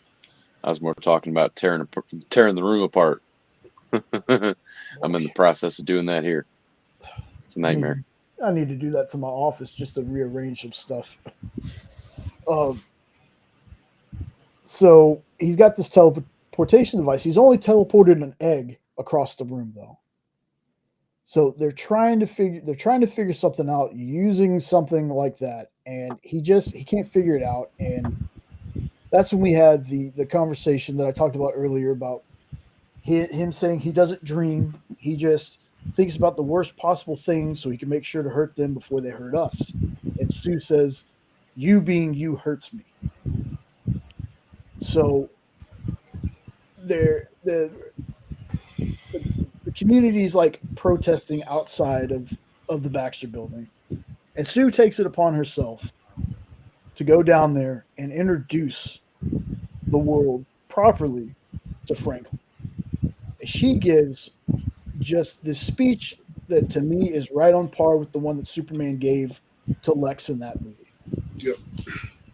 And like got a little teary-eyed when she was talking about it, but she basically told them that not only is the Fantastic Four family, but they consider the people in their community to be family as well. And when she says the line, "We'll deal with this as a family," she's talking to everyone. And that kind of gets them back on her side. They realize this is a mom. Yeah. And moms will do anything for their kid. It doesn't matter. So if somebody were to ask most people's moms, so save 1 billion people or save your kid, it's going to be their kid every time. That's just how it goes. So they get people back on their side. And she said, "We would move heaven and earth to protect you." And that is the answer to the question Reed's been asking himself. they're going to build these bridges on a much larger scale and move Earth out of the way of Galactus to where he will not be able to find them for like 1,000,000 years. Now, there's something that I talked to Ed about when it came to this, and watching it the second time, it kind of makes sense to me, and I understand why. Every time Reed has used this little bitty transporter, it's cut off power, and they basically asked the world to conserve power. Now, I get where Ed was going with it until I watched it again and noticed, yes, they still have power in that building, but it's not like they have every single light on, and they need the power to work out the kinks in this thing they're planning to do. So yeah, it is kind of like, again, if anybody on the planet needed power at the time, it'd be the Fantastic Four. I would be a person that would be sitting in the dark if it meant they had the power to work on what they needed to work on. I mean, again, it's not like they were sitting there watching TV, playing video games, or had every single light burning on in the house. There are parts in there where parts of the building have the power cut off, and Johnny has to light his hand up so he can see stuff. So I get where you're at with why they have power. Why do they have power and they kind of feel like buttholes? But did they have to have lights on all over the place though? They're not that many comparatively to an entire building. They had that whole ring of light around them that across the entire perimeter of the building. Plus, they had like little floor lamps on, and he's scanning his kid for the 20th time. Rich agreed with me. That's all I'm going to say. Well, see, I don't remember him scanning him again. I remember him putting him in there, but he doesn't actually scan him. He says, "I built this for you, but then he turns it off. Well, it doesn't mean it was on. Well, it could have been on. That doesn't mean he was scanning. He might have thought about it. Well, it's still on, sucking power. Okay, again, they get a pass because they're trying to save the planet. They get a pass from me because they're trying to save the planet. I'm just funning with you, Jay. I know. Oh, I know. But it was an interesting theory that I thought about when that scene came on.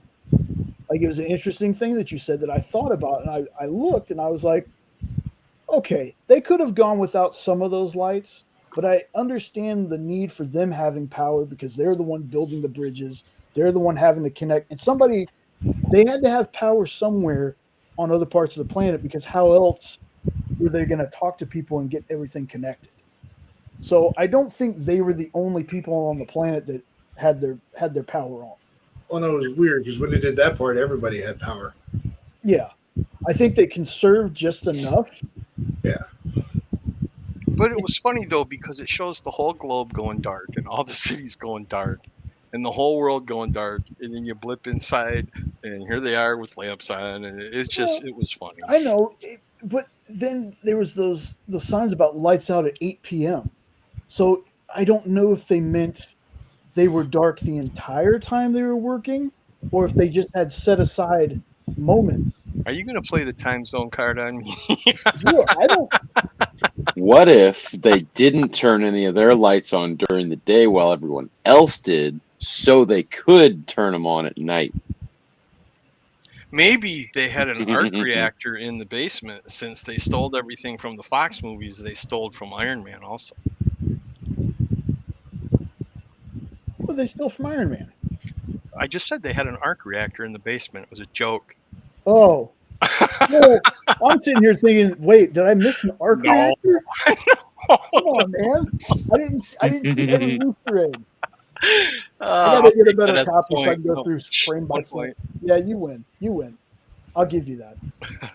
But anyway, so they have all these bridges set up all over the world. They're getting everybody connected. The next thing you know, lights start going out on the bridges where the bridges are supposed to be. They can't figure out at first. Then you find out it's Surfer destroying all the bridges. So Johnny goes after her. Before she can destroy is it the one in New York that she's going after? Yep, it's the last one. Knocks her out of the way. She starts chasing him. Well, again, Johnny has figured out her language. Johnny solved it. So these messages they got earlier in the movie, he figures out that it's Shalla-Bal's people trying to get in contact with her because she saved her planet by becoming the Herald and getting the power cosmic from. Because I want to say that the surfers have the power cosmic. Yeah, I thought they do. That's Okay. what Silver Surfer's power cosmic. That's what I thought. Okay. So Johnny kind of lures her to this section where he has all these voices from her planet, calling to her. And next thing you know, Johnny is speaking in her language to her and calls her Shalla-Bal. And then he goes, This is your planet. These are people of your planet. They've been looking for you to thank you. He goes, but here's the planets that didn't survive. And he plays the messages of the planets begging to be helped, to be saved. She can't take this. Boom, flies up into the air. Johnny follows her. He basically says, take me. Don't take my nephew. Take me. And she goes, it's not your sacrifice to make. She zooms off. You skipped the best part. Which part? The part where they borrowed from Batman versus Superman. When he said Shalla-Bal, she's like, why did you say that name? How do you know that name? I don't. Well, I just my was God, funny man. because as soon as she said that, I was like, Martha? I can never forget. Gotta that be me, scene. brother. I'm I sorry. know. I can never forgive that scene if for nothing else. Every time anybody says something close to that in a movie, that's all most people are going to think about. Damn. You're not wrong. But so yeah. So so Johnny goes back, and they decide, or Reed. Is that when they have the conversation about Reed is thinking about using Franklin? Yeah. And that's where the who you are hurts me sometimes. Okay, I got that a little mixed up. No, it's after that because they're speaking in the room with the computers, and Reed's like, "No, we're not going to do that." And Sue basically says, "Yep, that's our only action, our course of action we can do now is using him for bait." And I love how Johnny and Ben are like, do what? Do what? What do you want to do? Exactly. Like it's not that every decision is Reed's alone and he gets to do whatever he wants. There is talk about it. So it is like a family discussion thing. But in the end, I think it was ultimately Sue's decision because I think deep down Sue knew using Franklin for bait was the only way to get Galactus on the planet. So they hatched this plan. They're going to put Franklin in the middle of that the last bridge in Times Square. Is it in Times Square? Is that where the bridge is? Okay. Close enough. So, yeah. I don't know. But It was just outside of Spacely Sprockets. So I'm not- Spacely Sprockets. Spacely!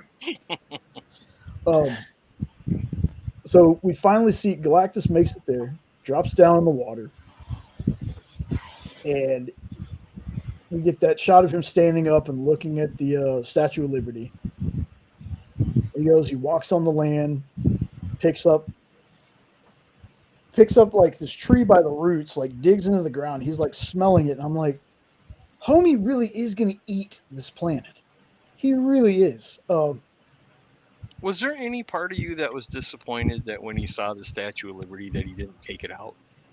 It's an old trope in monster movies that whenever there's a monster in New York, you see the Statue of Liberty's head go flying somewhere. It happens in so many monster movies. I was like, please take it out. He did.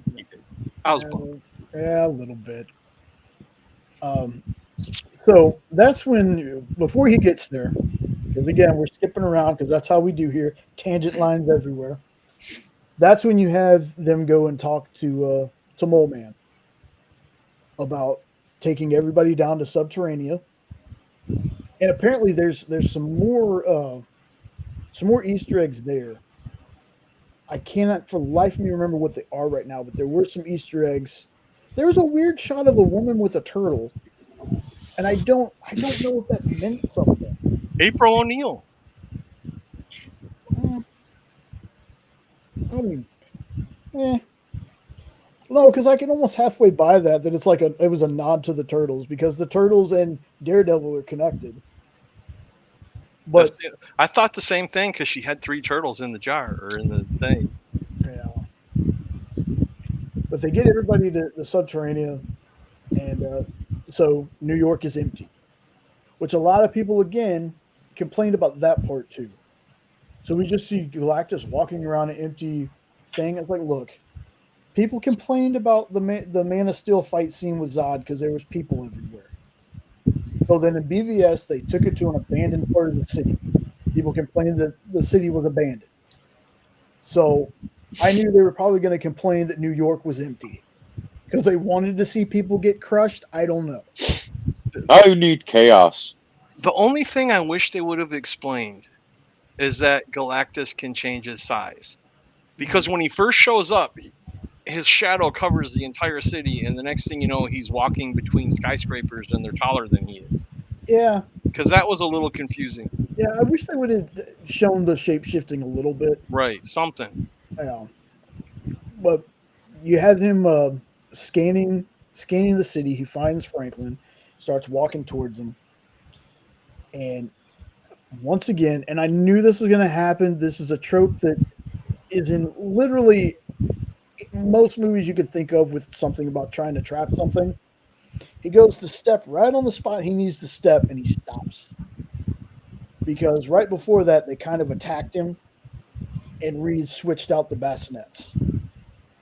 Yeah, but wasn't that also kind of stupid on Reed's part to have him standing there holding a lever where Galactus put the controller around a corner? Hey, come on, I'm gonna pull lever. Come here. Yeah.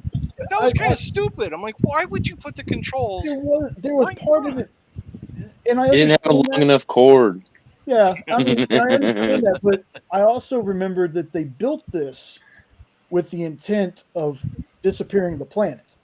Right. So how much time would he have had to recalculate and do things like move the control deck somewhere else while doing this other plan? Since I missed that part, that was the stupidest idea I've ever heard of moving the planet. Because if you move the planet, you're going to throw off the gravitational forces of the entire solar system. You're going to destroy everything. Hey, and wherever you relocate, you're going to disturb that one. Look, the fake smartest man in the universe, Reed Richards, knows what he's doing, okay? I beg to differ because he got the calculus equation wrong. We've already discussed that. It's right in their universe. I don't know. I get you. Though. You got to have the suspension of disbelief. It's E equals MC cubed. But see, I looked at it as that was Shalla-Bal actually saved them right there, because if they had moved that Earth, maybe chaos would have broke something out. About it was in 2% of something. I can't remember exactly what he said. Yeah, but you know, if we were like 1/1 billionth of a percent off, life wouldn't even exist. So 2%'s a lot. That's true. Look, it was Reed magic, so it didn't happen. I'm just trying to figure out, since he already had the lever by the thing because they already had planned to do something completely different. Maybe that's why it was still so close. Could he have moved it? Yeah, he probably should have, but. Well, Galactus is like this all-knowing, all-thing being, and you're standing there holding a lever. Come on! I mean, most of these all-knowing, all-whatever beings are not very bright, in my view, in these movies. Would you say it's a bit of a stretch? So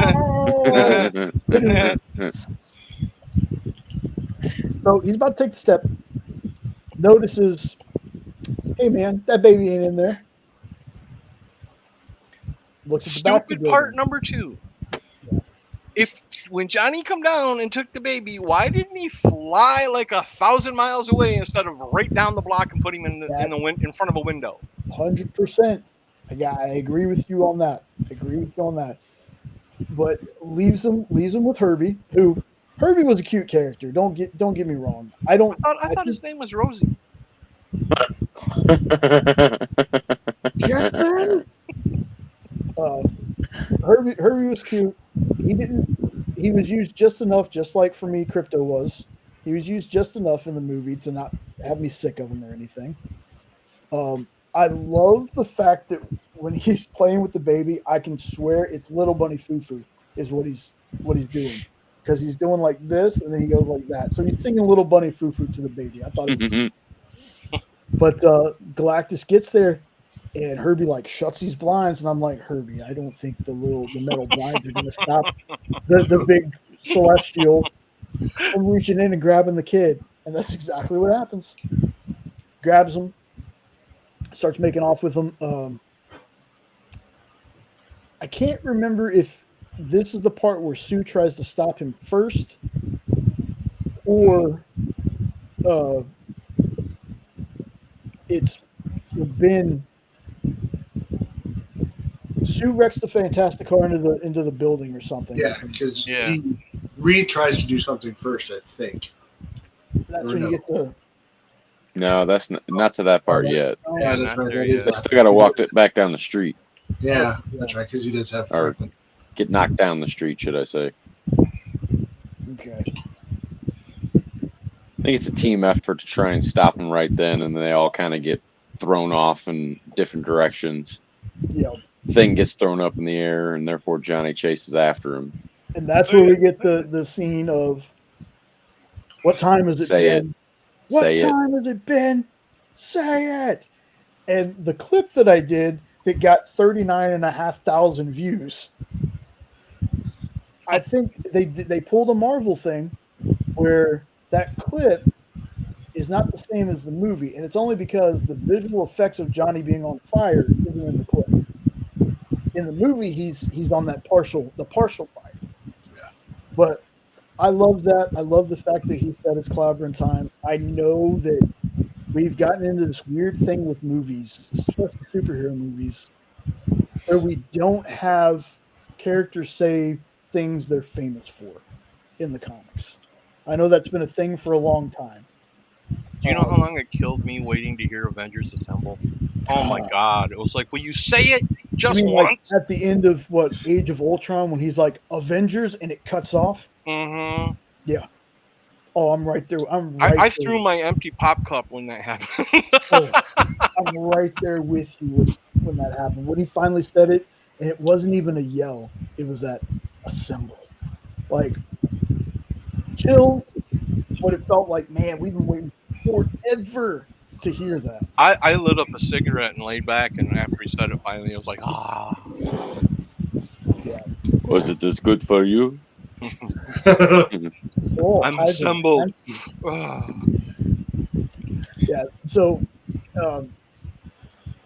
you have that scene, and then you have Reed showing the most of his stretching powers, I think, through the entire movie, is that scene where he grabs the pipe and is climbing up to try to get Franklin.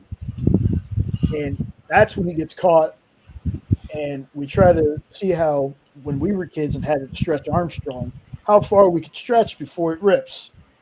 And you got his suit ripping, and for a moment there, I was like, man, this Reed isn't as stretchy as other Reeds. Nope. That's the first thing I thought too, because he did not stretch him that far. No. And his stuff's ripping, and he's yelling, and it's like, dude. Yeah, that was a little strange. You wrapped your arms and legs around the Eiffel Tower and held it in place in a comic. I mean, come on. Yeah. But, he gets knocked down. And Nope and I didn't mean to cut you off, but you're at this point. When Nope and I first talked about this, we both had the same thought. Say it, Nope. I thought for sure he was going to be like, pew, and just let him go. I was waiting. And just shoot him like a rubber band. Now, here's something. Now, while that would have been hilarious and awesome, Something I've talked about, and I talked about this years ago, where we're going to see, I think eventually we're going to see a shift in tones for Marvel and DC. It was strange to me how we got a super lighthearted, kind of not comedy filled, but comedic Superman movie from DC, and Marvel was the one who had like a little bit more of a serious tone. One of my things that I've always had an issue with Marvel, as much as I love the Marvel movies, is them not letting moments breathe. And while that would have been funny, the ping, that would have been hilarious. The fact that he just dropped them on the street worked for me. There's a scene in the first Doctor Strange movie. I love the first Doctor Strange movie a lot, where the Ancient One dies, and Strange starts crying, teardrop. If they just would have let that rest just a little bit instead of having the cape wipe it away and then making a joke out of it, those are moments that I wish would happen more in the Marvel movies. Let the moment breathe before making the joke. They should have just let that moment breathe. But in this one, I was thinking, like when y'all said that, I would have loved for that to happen. Just shot him off. I thought it was coming because he had just thrown Ben. Yeah. So now I thought he was going to go doing, and Johnny was going to have to save him too. And it was funny because we didn't even have to. When Nope and I first saw it in talk, we didn't even have to say anything. We both at the same time were like, boing. Yeah.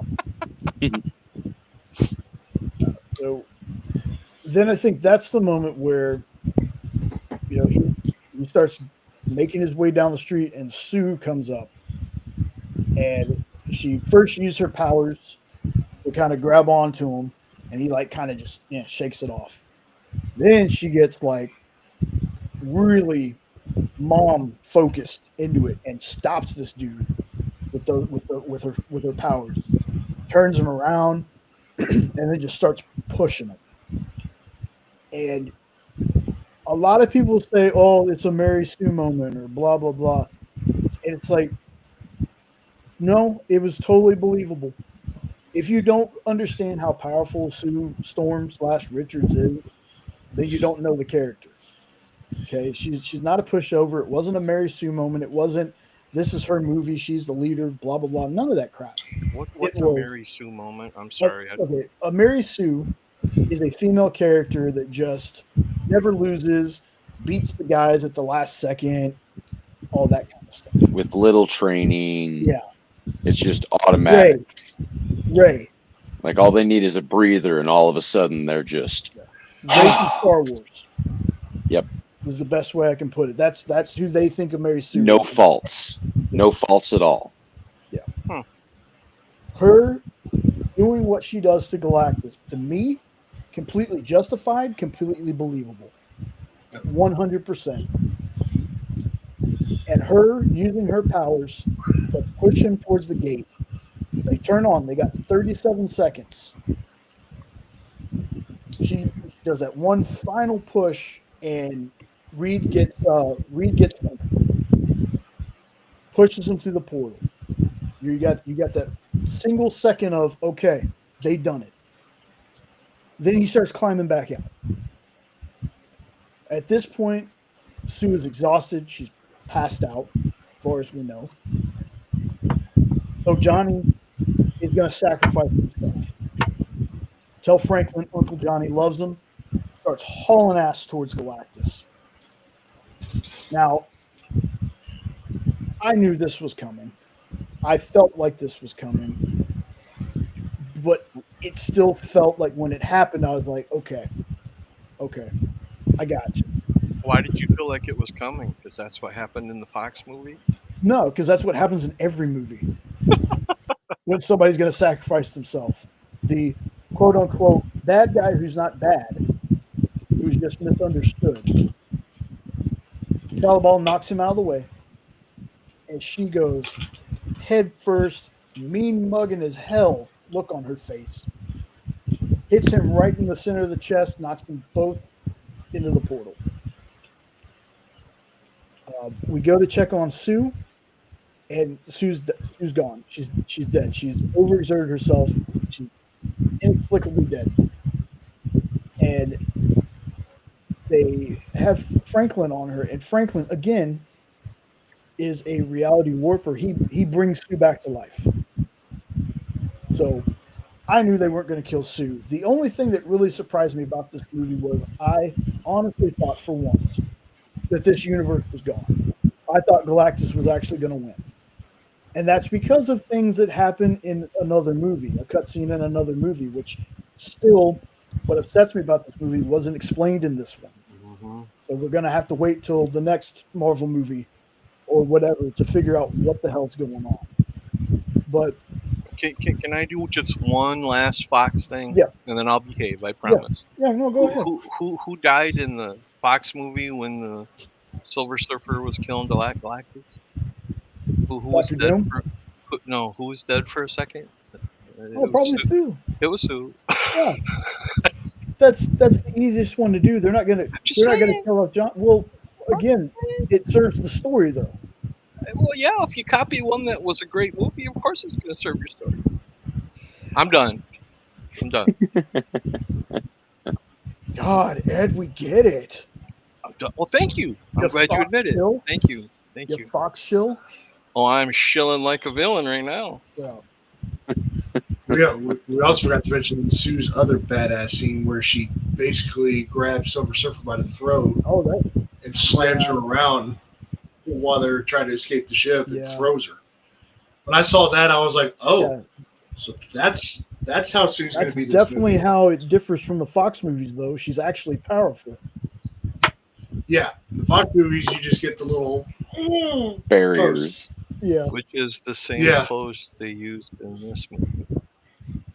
Because of what? It was the same pose they used in this movie. It's the same thing. Nothing was different. These are spin fingers. Was different. It's the same movie. Silver Surfer stops Galactus. Silver Surfer stops Galactus. Sue dies. Sue gets resurrected. Well, same movie. I'm done. Same movie, but more liked. The Fox movie was more liked. No. I love the Fox movie. I This understand one was that. meh. I mean, universally panned. You just had to say universe, didn't you? You just Yes, had I to. did. Yes, I You did. just had to do it. I had to fit that in there somewhere. I've been waiting. I love you, Jay. Oh, I love you too, brother. So we end this movie where they're back at I can't remember the host's name, but fun fact, he was Mycroft Holmes in the Benedict Cumberbatch Sherlock BBC show. But he's the host, the television host. Oh, when you said host, I'm like, what are you talking about? Yeah, the host of the show. Because the whole movie was kind of like supposed to be him telling the story, right? Something like that, I think. Or... No, it's like some anniversary thing they do. Okay. They were going to do an anniversary show about them. 1 year ago today. And this is the 1 year later. So they're backstage and they're in their uniforms and they're the assistant or I never really got who she was in the movie. But she goes up to him like, "Hey, Ted, I think is the guy's name. Wanted to know if you would have Franklin wear this, get him in it in the next minute." And they pick it up and it's a onesie that has a 5 instead of the Fantastic Four logo. And they both look at each other like, no, we're not doing that. And they're like, he's not ready. No, he's not ready. He's not ready. Which is funny because in the comic he does have that with a little 5. So they're on stage, and I want to say this is a clip from the trailer they showed. They're on stage and their watches go off because they have these watches that alert them to danger, and they leave before the curtains open. So they open the curtains. They're not there. They're running through the hall to get to the Fantastic Car. And here's where they had like that little bit of Marvel humor. The 3 guys are trying to put a car seat in the Fantastic Car. It takes 3 of them, all 3 of them being very smart men. It takes them like 5 minutes. There is nothing funny about that. I've been there. And I have been there. And then my wife Yep. goes over, bleep, blip, blip. I'm like, what's the secret? I don't know. Just go. Yeah. They eventually get it hooked up though. And all the Yeah. time, Sue and Franklin are kind of like staring at each other. Like, Yeah, they're both Yeah, like they're all this. like happy, like they just accomplished something. yep. And they take off. Now, we get two end credit scenes. One of them is kind of, I feel, is a little important. The other one is just a clip from the in-universe cartoon, right? But the one that I think is kind of important is we are.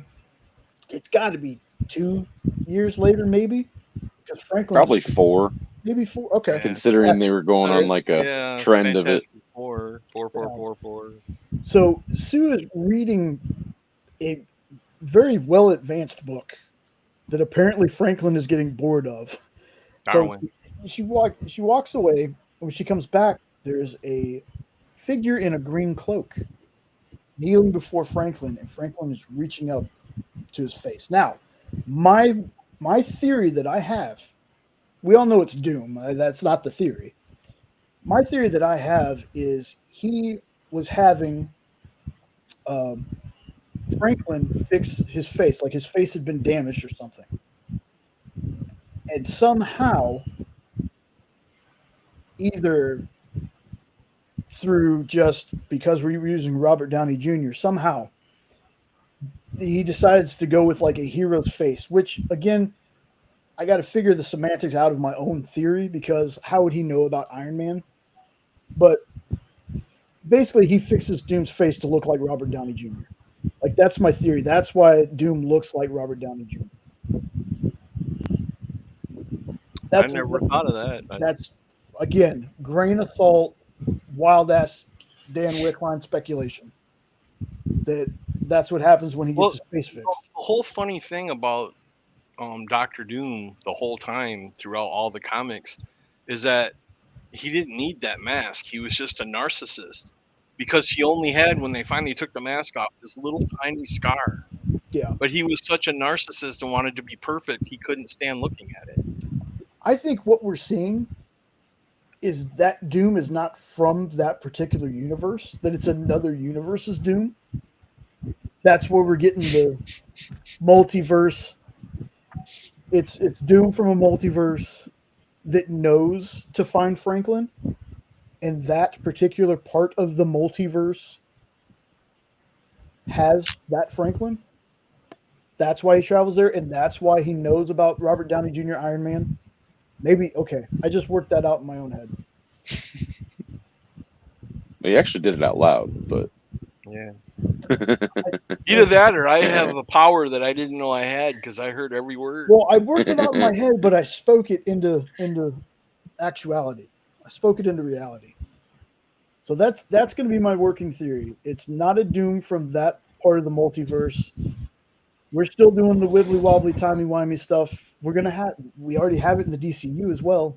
So is that your explanation for the post-credit scene of that other movie then too? Is that's a different Fantastic Four? No. That one in particular gets pulled into the universe by some means, for some reason. But again, since this movie doesn't explain it, since their planet didn't get exploded and they didn't get trimmed off the multiverse tree, I was hoping that they'd have something in here that explained that other end credit scene from the other movie. That still irritates me. They didn't link those two. Yeah.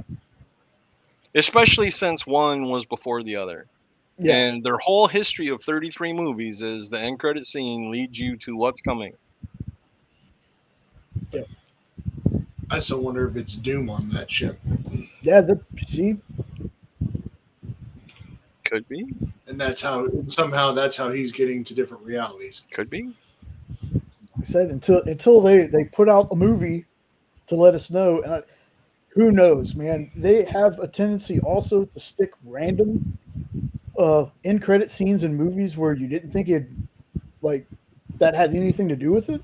Hell, we could get something in Brand New Day because I think that's technically the next Marvel movie.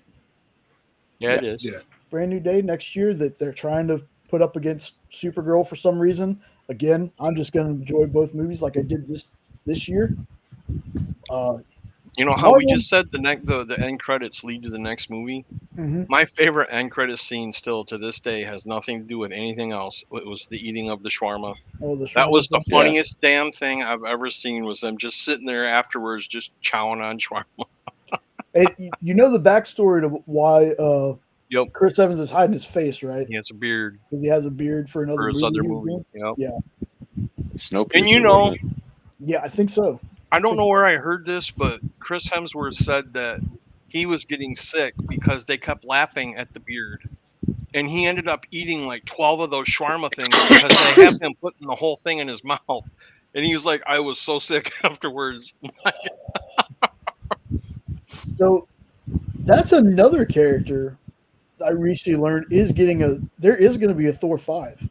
Oh, God. I hope they make him like he used to be and not the flaming I think that's idiot. the plan Yeah. because I of hope so so. much backlash between from Love and Thunder, anyways. That they're gonna change it up. And not even from fans. It's literally Chris is getting tired of that version. Yeah. As well.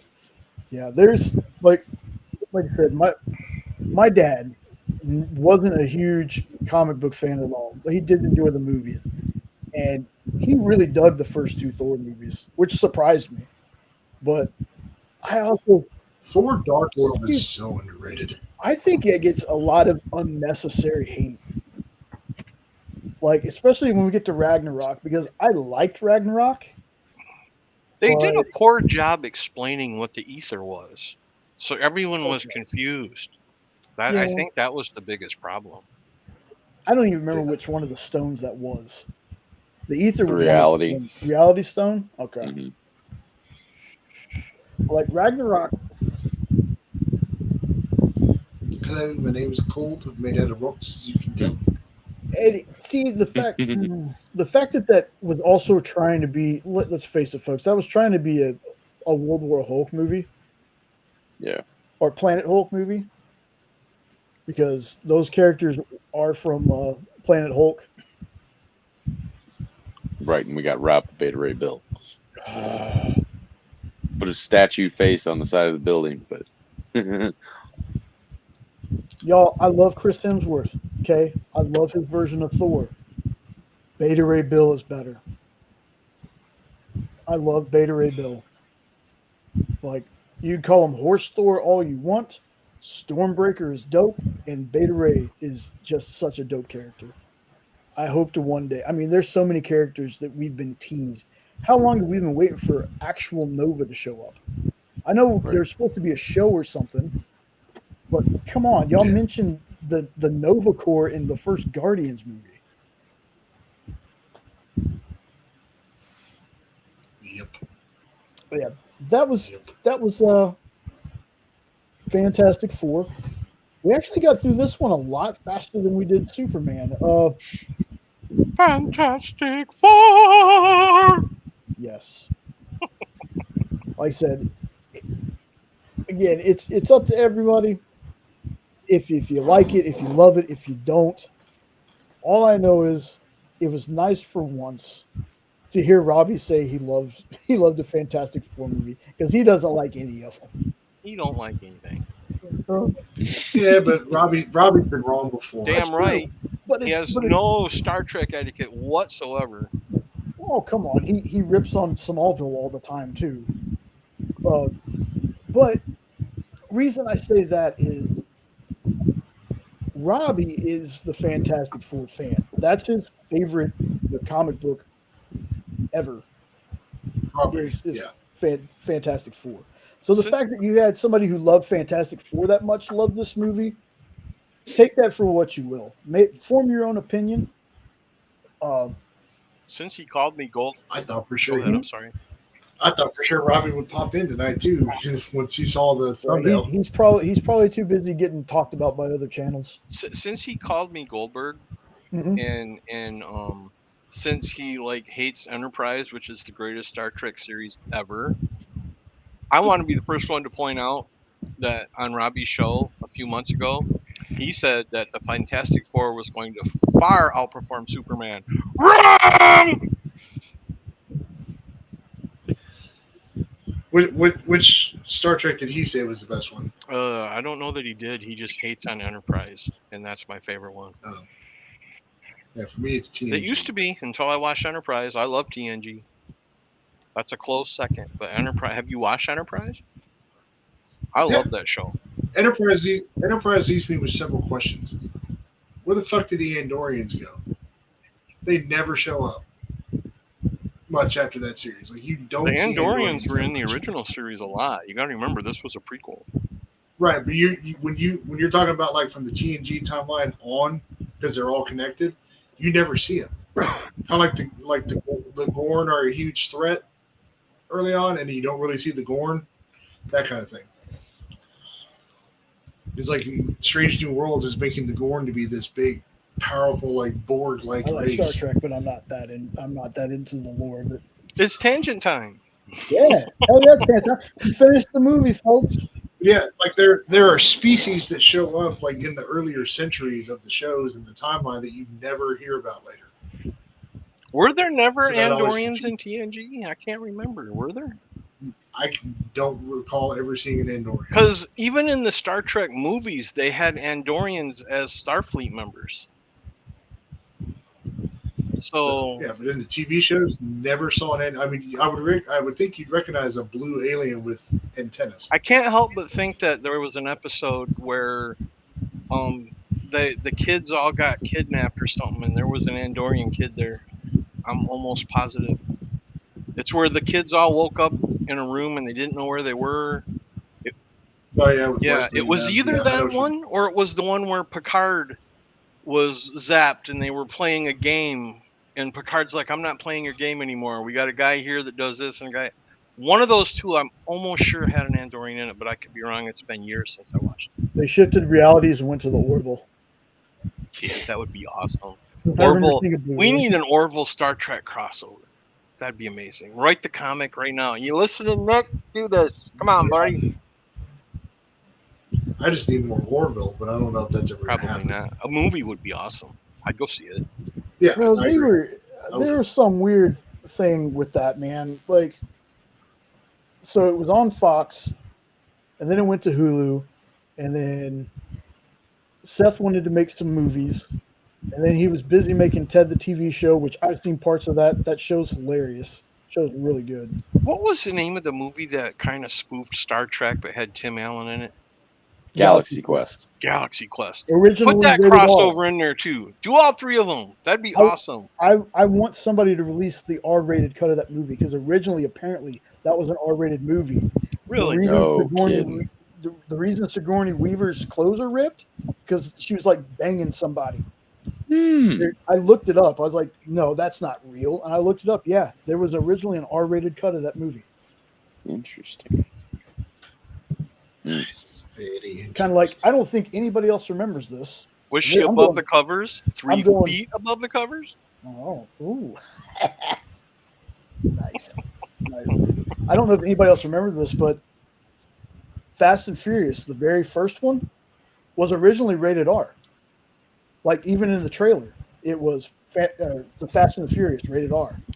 And then they cut it to a PG-13 movie.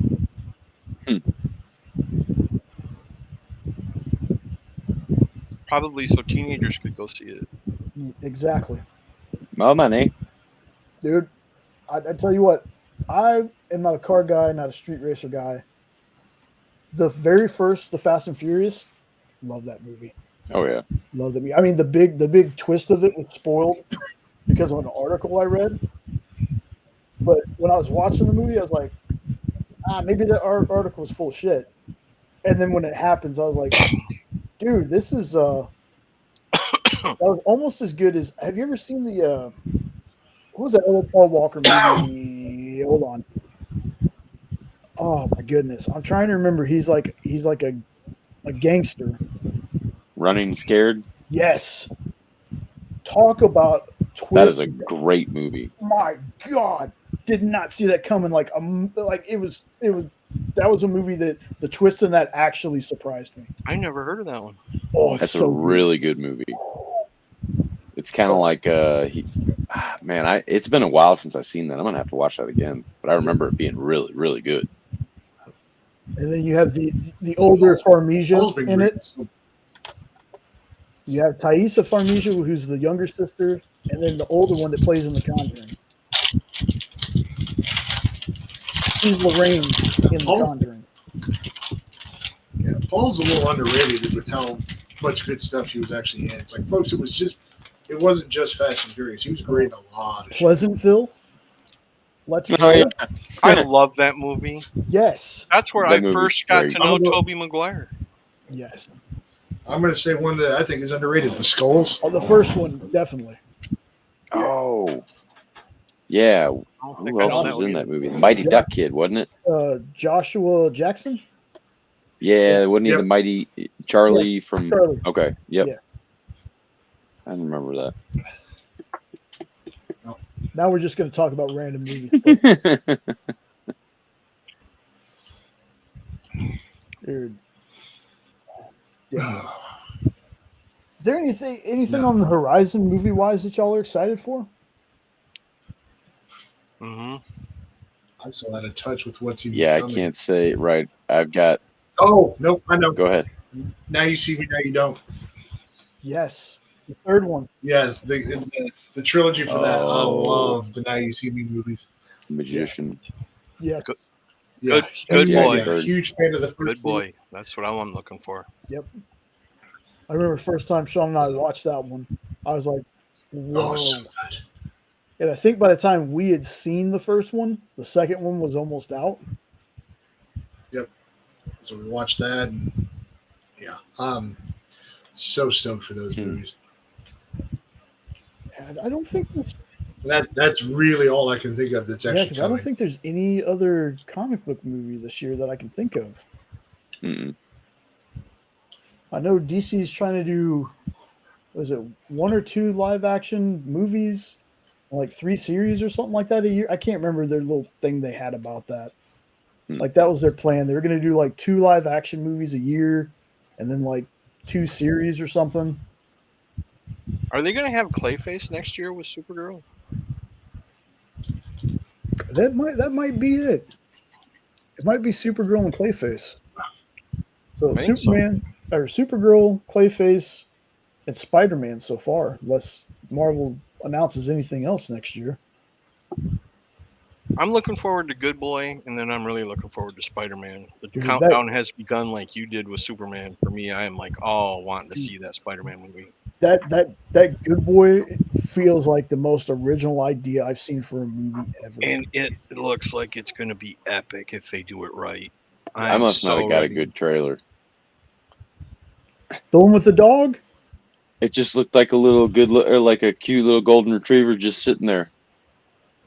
Like, you didn't what are we see him talking go about? you didn't see him go to the TV and all that stuff? Well, then you saw Tron. you saw a really short one then or Yeah. something. Yeah, because Need I to just look seen it a up. little dog, and I'm like, I don't understand what this. What would you send me, Jay? He was calling you a Hey. good boy. I didn't think you were the good trailer. Dogs. Yeah, I didn't. And Tron, apparently there's a Frankenstein movie. Oh, is that the coming. one with? That's a TV series on Netflix. Yeah, that's the. No, I'm seeing it's got Ralph Ineson, Christopher Waltz, Oscar Isaac. Yeah, that should have been Yeah, a that's Netflix Mhm. thing. I don't know. Black Jay, Phone I 2. saw something that made me want to hurt people. What's up? You know how I've been looking forward to the Bride movie? Mhm. I looked it up on IMDb to get a release date. They have it listed as horror. Yes. Suspense. Yes. Musical. What? If they do to the Bride what they did to Joker, you might see me on the news. Or you could get lucky and they could make it like a Hamilton. I said Young Frankenstein. You're still going to see me on the news. There's a Zootopia 2 coming. Yeah, that's a good trailer too. The next Avatar movie. Still haven't really watched the other 2. Oh, I I do. never saw the second one. Even though thought it was again, it's I like the Dances- second one. It's I Dances keep with forgetting there's Smurfs. a second one out. Yeah, even though it's Dances with Smurfs, I love the first Avatar movie. Stance. But you got to admit, like you said earlier, the CGI in that was not that great. They look like cartoons. Yeah, That's true. It looked like watching because I took the family to IMAX to see it because it was the big event. Mm-hmm. And it was like you said, watching cartoons in like real 3D. Yeah. And our favorite our actor, Nope. Good old Sam Worthington. Man, y'all don't give Sam Worthington crap. He gets enough of it. Well, that's because he's in a lot of crap. Yeah. Well, so Or Pedro. he is the crap. Yes. And I mean, acts like how many crap. Keurigs does he weigh? Huh? How many Keurigs does he weigh? Oh, nobody got that South Park reference? Hold on. couldn't I hear forget you, dude. I forget the other line. There's like feedback coming Keurigs, through yeah. Sean's mic I think he's when got a fan he going. comes back. And I didn't hear what you said. And now Jay's either frozen or he's trying. Oh, okay. I didn't know who you were talking to. I was answering your question and I didn't know what you said. You said no one got that reference, and I don't know what you said. He said how many Keurigs did he weigh? Oh, how many Keurigs did he weigh? Okay. I thought he said how many carrots does it weigh, and I'm like, what the hell is he talking about? But yeah, I get it now. It's from South Park. Yeah. Well played. Bono. Poor Sam. Bono sucks. Poor Sam, though. Poor Sam. Come on, dude. I don't know why, but the Terminator movie, I think it was Salvation. I think that's the first time I ever seen the guy. But I just was not convinced. Like, I go, how did you get this job? And to quote our good buddy Jelani, in the remake of Clash of the Titans, he was ass. Ass.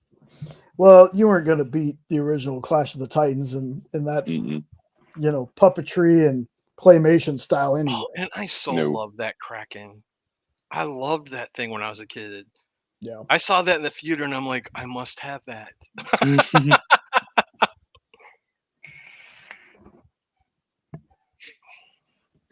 Play with it in your bathtub.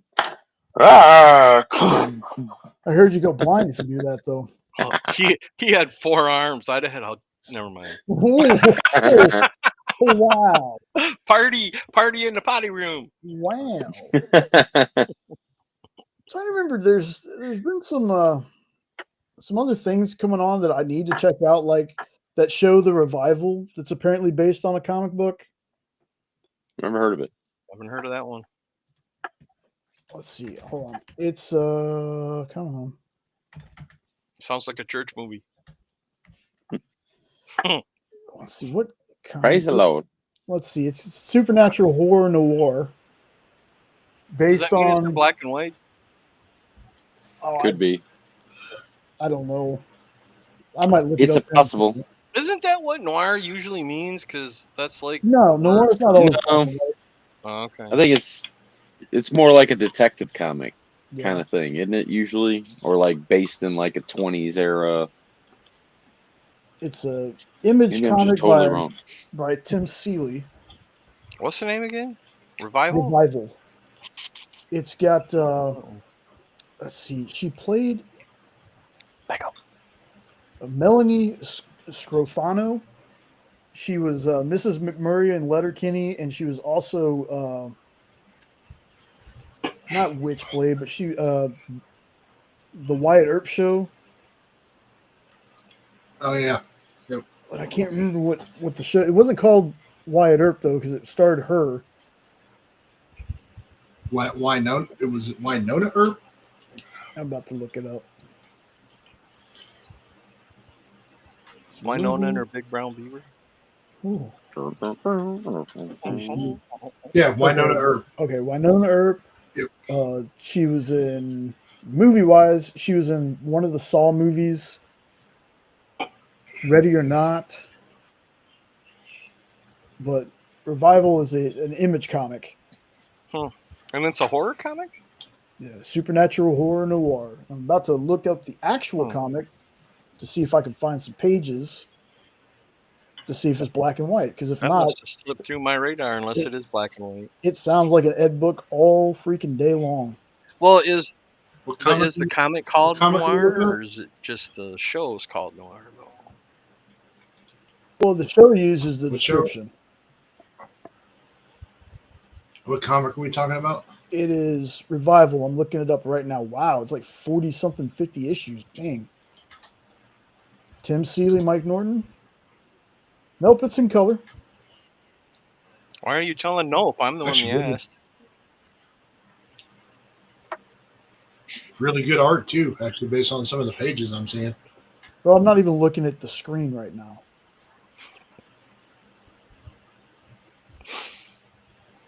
Okay. Means we can make hand gestures. It's funny, one of the cops looks like a little bit younger John Ratzenberger. Whoa! I just lost all sound. No, you didn't. Oh, he must have muted his mic. I'm like, what just happened? Yeah, I'll be right back. Oh, that is, Drastic, isn't it? yeah. Yeah, That big fan. time. That's why I thought I lost connectivity for a minute. I'm like, what just happened? And then he disappeared, because usually he disappears and then I would have caught on, but it just like stopped. I'm like, what happened? I want to say that Revival is a show that Rich has talked about before. Well, and it's not in Alabama. No. I was talking about the other Rich, by the way, when I said he agreed with me. Beardy? Yeah. Those I guys didn't are remember- fun. I don't even remember what. It was, oh, crud. What It was it? was- Oh, about the turning the lights on when everybody else had to Oh. turn them off. Yeah. That annoyed the crap out of him, too. Yeah, I love both Des and Rich. They're a lot of fun. They're a lot of fun. Rich and I have a lot of similar tastes when it comes to comics and movies, because if he don't like it, I've found I don't like it either. Yep. I think again the most fun I have watching some of the shows is when people have the differing opinions. Mhm. Like the fact that Rich and Des can both dislike a book, they can both love a book, or one or the other can like or dislike a book. Like those are the conversations I like watching. And I also like when people like the same things, they just like them for different reasons. But again, that was a fun show, and I'm so glad that people are like catching on and watching it. That's the Geek Chat on Thursdays, 8:30 Eastern, 7:30 Central. Should really check them out. They do reviews on books, any TV or movie shows they've watched. They're a lot of fun.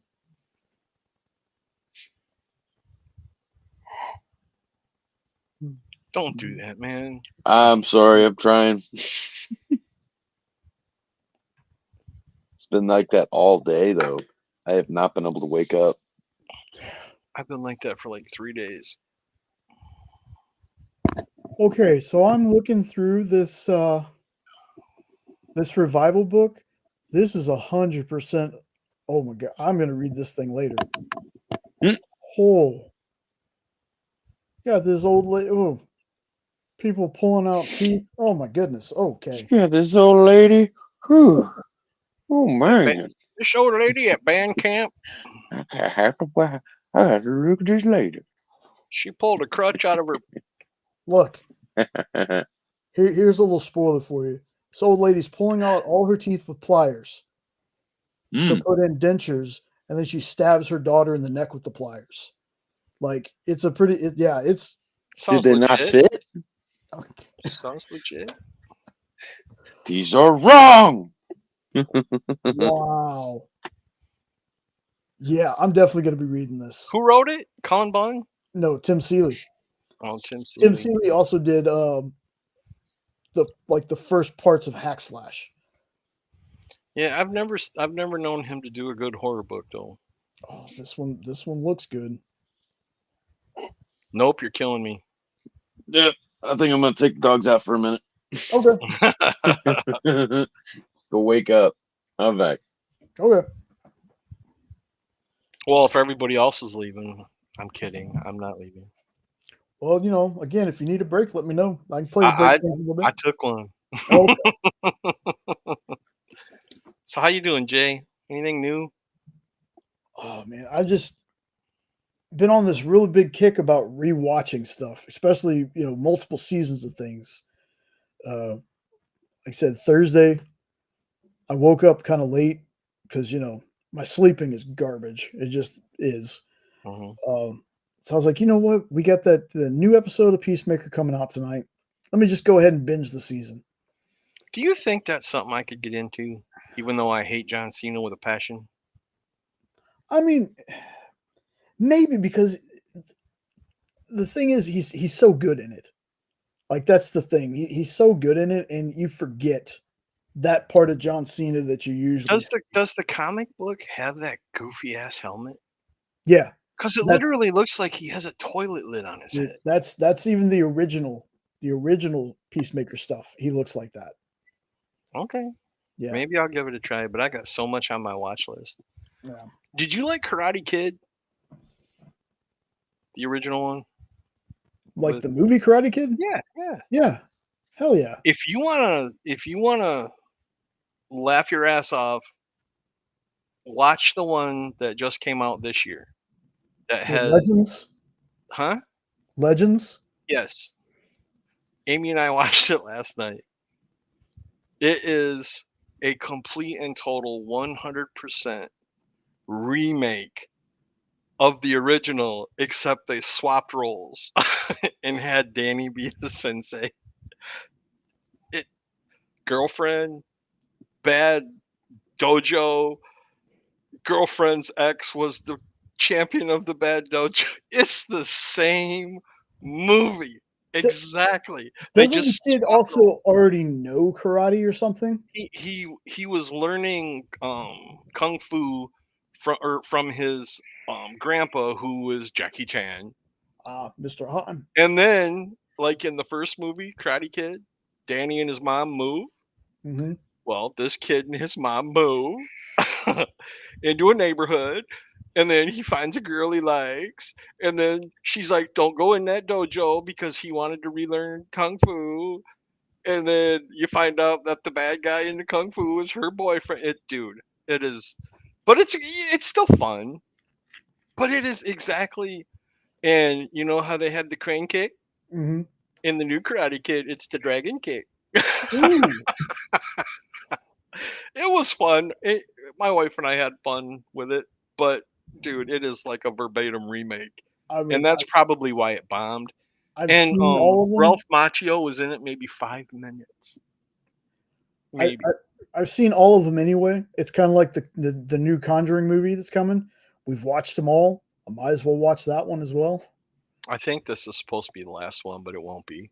I do need to catch up on the Cobra Kai series. I've never watched it. Is it good? Yeah. In fact, the craziest thing was there was a time where YouTube was trying a YouTube TV kind of streaming platform. Cobra Kai, this show called Wayne that was hilarious. I thought it was going to be about Bruce Wayne, but it's just some kid who beats the crap out of people. Like, it's a good show, though. Those were like part of that YouTube series, like YouTube streaming shows. And then when YouTube decided to pull out of that, Netflix picked up Cobra Kai. Cobra Kai is really good. Like, it opened my eyes to a lot of things. Like, this is going to sound weird, but we were big How I Met Your Mother fans. And William Zabka, Billy Zabka, who was Johnny Lawrence, was in that. And there's an episode where Barney, Neil Patrick Harris's character, wants the Karate Kid to show up for something. And the whole time there's this clown that's there. And they think that he's talking about Ralph Macchio. And near the end of the episode, Barney's like, no, I mean the real Karate Kid, Johnny Lawrence. William Zabka. And the clown was actually William Zabka. And he takes off the face paint and everything. The more I think about it, the older I get, I fall into the camp of Johnny was beaten by an illegal kick. Johnny should have won. Wow. And in this series, it's Johnny after losing the tournament. So it's William Zabka. And we see things from his side of the story. And it's really good because you really start thinking about it. You're like, Here's a guy where a new kid came in, knocked over some of his stuff. He was just trying to smoke a joint on the toilet and get sprayed with water. Like it makes it sound like Ralph Macchio's So Ralph Daniel. Macchio isn't in the series? Oh, he is. Oh, they both are. They Okay. both are. But it makes Daniel kind of look like the dick. Interesting. Like it's better than it should be. So is there like 100 episodes? I Or think is there's it only like 3 or 4 seasons. Like they just had the final season. like and they 8 in the brought- season, or That part I don't remember, but it's not like 100 episodes or anything like that. because my wife really likes Karate Kid, so that might be something we could watch together if it's good. Yeah, they bring back the bad boy of karate, Mike, Terry Silver, Kreese. I don't remember a Mike. Mike was the one that when Daniel in 3, I think, when Daniel stops learning from Mr. Miyagi and goes to Terry Silver to fight the karate champion. And Mike is the karate champion at the time. Oh, okay. Okay. And then Kreese shows back up, and you get a lot of backstory on Kreese. Like, again, I haven't watched past the 2nd season, but the show as a whole is so much better than it should be. Huh. Wow. Nope is coming to us from the Netherlands. Whoa. Ooh. It's not a long show to catch up on, and look, if Vic likes it, it's got to say something. 40-minute episodes, or I think 30-minute. Oh, okay, that won't be too bad. And I say that not knowing anything about Vic, so I'm just messing around. I don't need somebody's significant other being mad at me. You think she's watching this? Come on, man. Probably not. Hey, she did show up one time and sing. That was kind of that's cool. true. That's true. Yeah, I really want to get back into that one, but like I said, I'm gonna do something. I'm gonna binge something else because I also want to go back and restart Invincible. I want to go ahead and finish Gen V because September, around my birthday, is when the season 2 drops. But again, see, I really didn't have any interest in that Invincible until tonight when you guys said it was dark and anti-hero. Now I'm kind of curious. Well, okay, what it is he is a hero. He's a good person. He tries to do the right thing. But it starts out kind of like happy, bright, cheerful thing, and then it turns dark real fast. It's almost like it mirrors real life with real consequences. Like, take The Boys, but you actually have good heroes. And like most of your heroes are good and most of your bad guys are bad. So it has nothing to do with the Disney cartoon. Don't they have an Invincibles Disney cartoon? Incredibles. Okay, yeah. Okay, there you go. All this time I thought it was that, and I'm like, yeah, it's not it goes dark, but there's a lot of blood and guts, and there's like people who are good guys turn bad but go back to good. They have good guys, or they have bad guys that go good, go back to bad, or they stay. Like, there's a reason that this is like freaking 30-something trades, and the show, the comics lasted, God, well over a decade. Like 13 I didn't years. realize it was that old. Robert Kirkman, creator of Walking Dead. Really? Yep. I didn't know that either. Yeah, that was. Well, now you got me curious. And the funniest thing is, the trades are named after like 80s TV shows. So you have Family Matters, Perfect Strangers, Head of the Class. Are you serious? Yeah. I have up to 6. But that is the universe. Yeah, it started in 2003. So probably. And volume 7, I think, no, that's a new edition. Hold on. So it had to be more than 10 years. So I want to say that thing was going up to 2016, 2017, maybe 2015. It's a long series, and you also have a bunch of spin-off trades. But yeah, it's a fantastic. Like, that was a book that I was very late to the party on. I knew Robert Kirkman. 15 huh? Okay, it's 15 15 years. years long. Huh. And they It's like yeah, Saga. Robert Kirkman, like, I didn't know he did it. yeah, yeah. I've liked everything I've ever read by him. Dude, I had a surprise one he did because apparently he used to do like these surprise comics called Die Die Die about these triplets. Fantastic. I haven't read Firepower yet, but I hear Firepower is really good. But Invincible was one that I never really took like an interest in at first. And then I kept hearing people talk about it, how it's one of the greatest superhero stories you're ever going to read. You know, it's not the same old, same old. And finally, one day, I was like, you know what? I think Miss Jen had the first trade for $10. So I was like, let me go ahead and pick it up. I read through the first issue of the trade, and I was like, you know what? This definitely isn't bad. I can get into this. I can see why people like this, but I don't really get the hype. It was by like the middle of the second or maybe the beginning of the third issue where I was just like, okay, the hype for this is definitely real. Like it took off.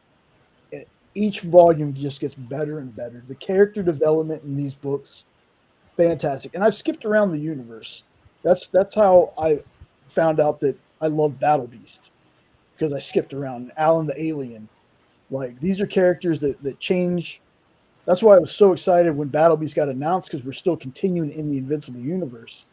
And then the show is kind of Robert Kirkman's way of doing a version 2. Like, things that he wanted to do in the comic that he wasn't able to, he could add into the show. And it's not like it takes away from anything. It is very much a speeds up events, but it's so close to the comics, it's unbelievable. So is this like a show or a cartoon? It's a cartoon. There were talks to do an Invincible movie along with the cartoon, but the cartoon got made first. There's Seth Rogen and them are still planning on doing an Invincible movie. There's just hasn't been much word on it since. But it's fantastic. Like, there's a thing now that when Jenna watches anime, she can't get out of her head because Invincible calls it out.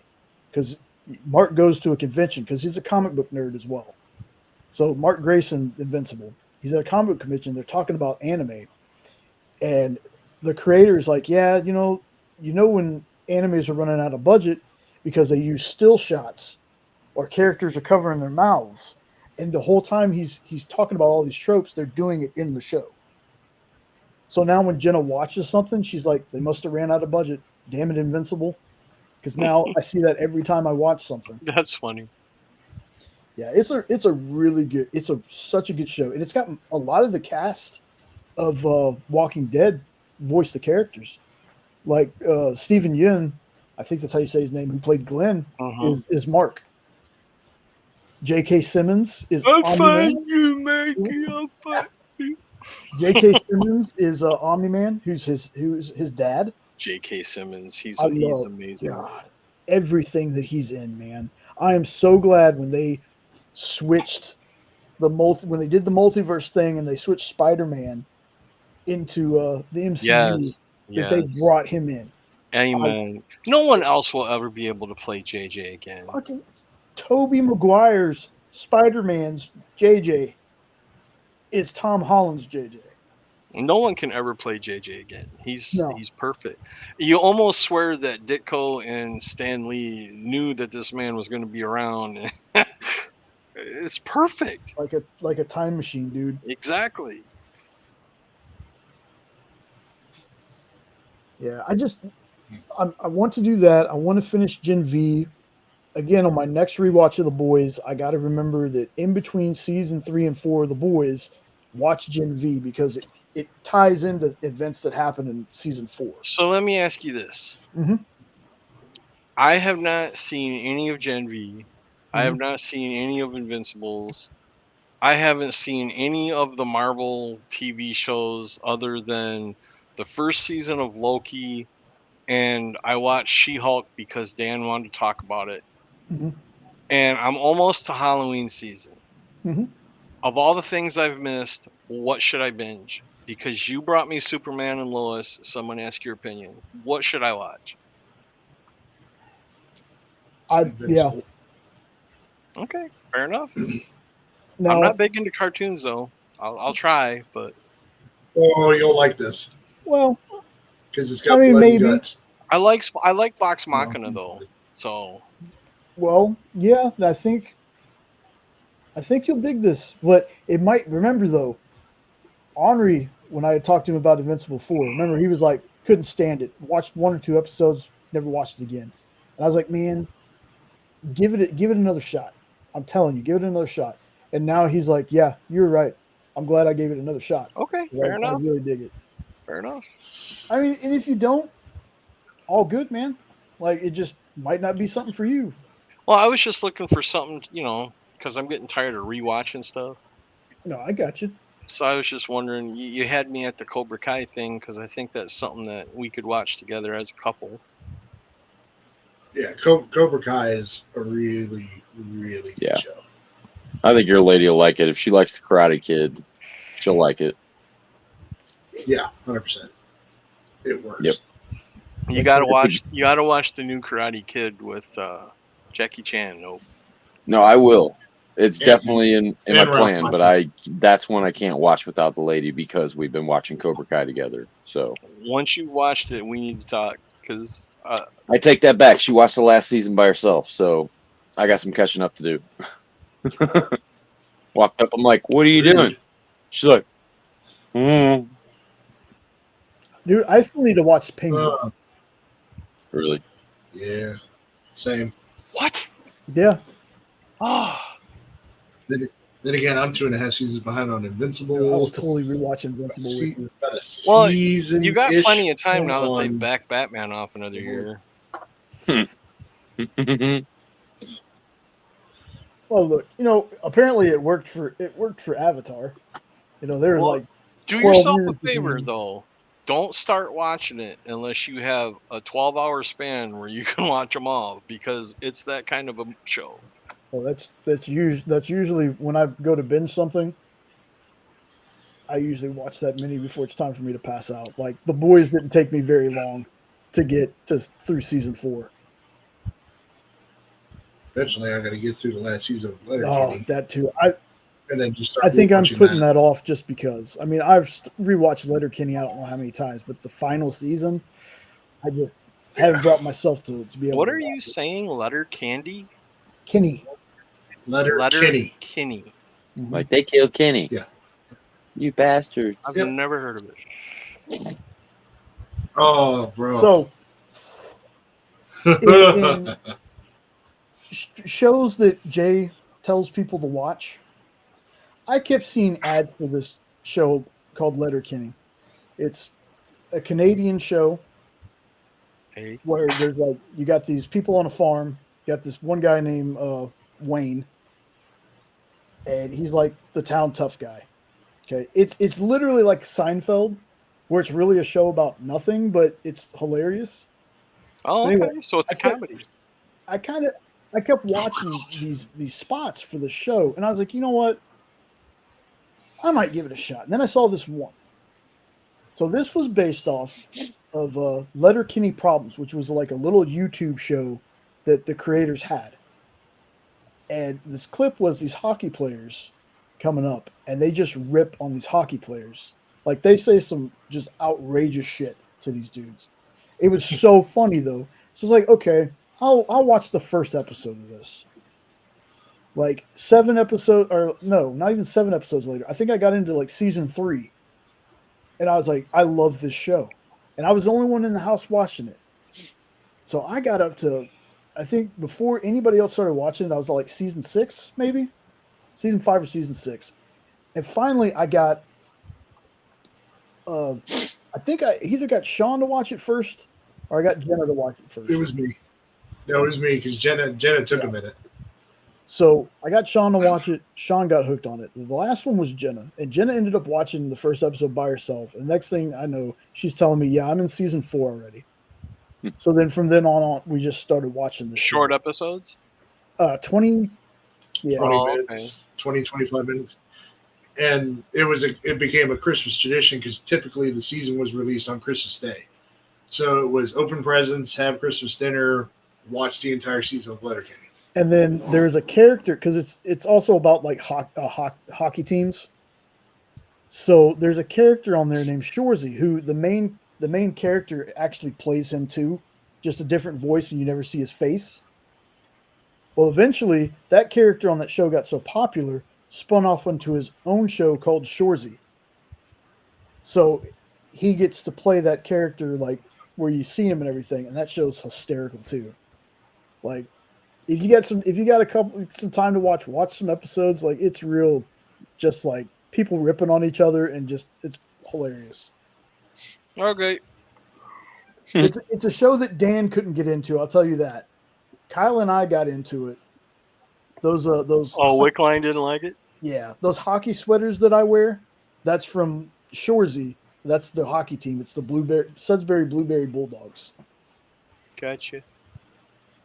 But yeah, just again, there's some episodes that maybe they had an episode not recently, but they had an episode about chips, and it was one of the funniest damn things. Talking about potato chips, but it was so funny how it was done. Like, if you can make a show, if they're only 20 minutes long, I mean, I've gone through like 5 seasons of South Park in a day easily before, just to rewatch. So. Give it a shot. Is this something that I need to watch at night alone? Is it raunchy? Is it? Yeah. Oh, it's raunchy. Well, language-wise, really. Well, that's what irritates the most. So.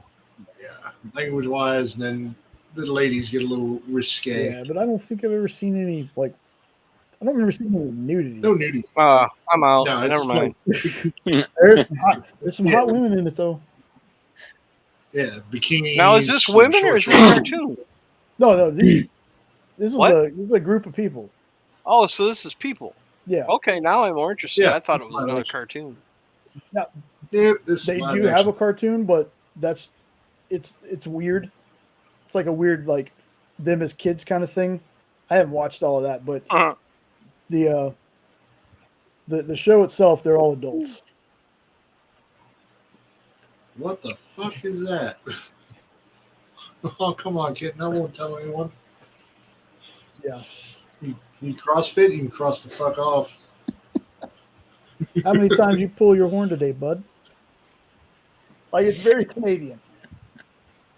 But it's a Give your balls a tug. Yeah, give your balls a tug.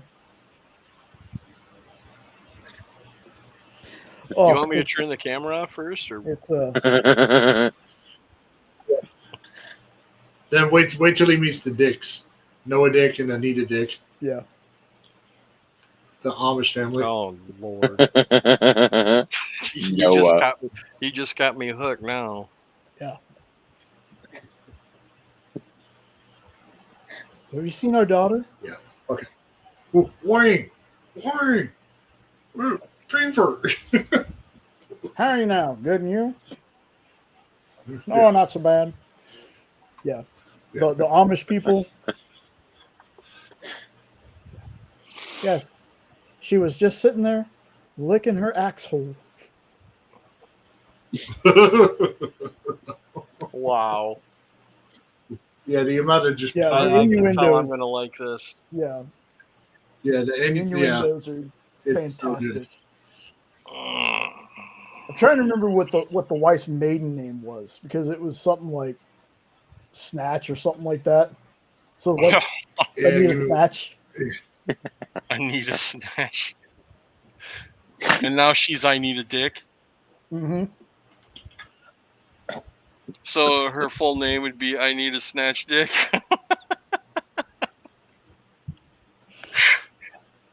Yes. I forget what it. Yeah, I'll have to find it. Jared Kiso, one of the creators who plays the main character Wayne and plays the character Shorzy.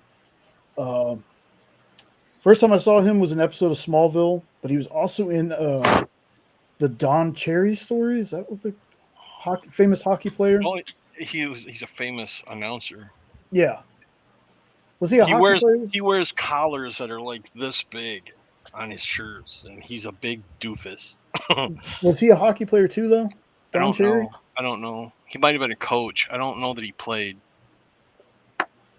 Because he's an older guy, and he's really tall, and he's goofy, and he wears these huge collars, and he's the one that does the Canadian hockey broadcasts. So if you want to watch Canadian hockey, he's the one that does those. Canadian former ice hockey player, coach, and so who did he play for? Let's see. Where are you at, man? Boston Bruins? No kidding. I didn't know that. Oh, wait. It says he played one game. Oh, I was going to say, I can't see this guy playing hockey. In the Boston Bruins. But he concluded a playing career in the American Hockey League. No, yeah, don't count. But yeah, Jared Kiesel played him. Jared Kiesel is also a person that I was like, this dude could be Wolverine. Do you know who Yogi Berra is? Yeah, baseball player. Yeah, and you know what a doofus he is, right? The way he talks. He is the equivalent for hockey. He is such a goob, man, and he'll take 25 minutes to say something that makes no sense. And you're like, "What? What did he just say?" I watch him for entertainment because he cracks me up. Whenever the Wings are playing against any of the Canadian teams, I always watch the Canadian channel so I can see his 8-inch collars that he wears. Look at it. He's going there on the ice now. Eh? Yeah, the movie was called Wrath of Grapes, the Don Cherry story. I'll check that out. Let's see, and I'm trying to remember. You know, I love that because they got it backwards because he always gets crap backwards. Instead of Grapes of Wrath, they called it Wrath of Grapes. That makes perfect sense to me because I know who he is. That's the kind of crap he'll say. And I'm like, wait, what? What did he just say? Yeah, it's a super. Both shows are just super fun, just ridiculous. You ought to put up a picture of him in his collar, man. It's worth it for everyone to see who this guy is. And it won't be hard to find. Just Google pictures of him announcing. I know. He's a goob, man. But he's fun to watch. Is he still alive? Yeah, he's 91. I was going to say, he's getting up there. Because crap, I used to watch him announcing back when I was a kid. And we still had the clicky TV because he was on Channel 9 out of Ottawa, Canada. Damn it, you would. Stupid thing. Just wants to show. Now the only thing Canadians give me is smoke. I'll have a They don't know how to put out a fire.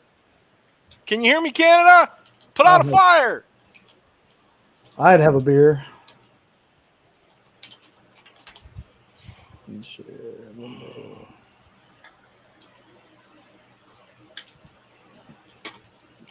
I love those collars, man.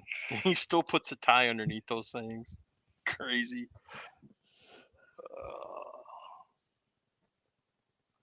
Oh, somebody's parodying there? That looked like a joke. Is that a SNL skit or is that from the movie? That's from the movie. They got the collar right. Where do you even find shirts like that, dude? I don't even know where you'd find a shirt like that. Custom. Probably. He's probably got them tucked into his socks.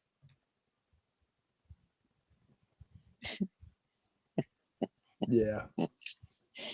That's the man right there.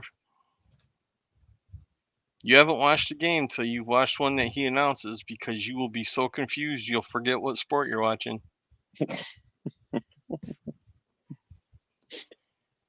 Okay, apparently there was 2 of these movies. There's Keep Your Head Up, Kid, and then Wrath of Grapes.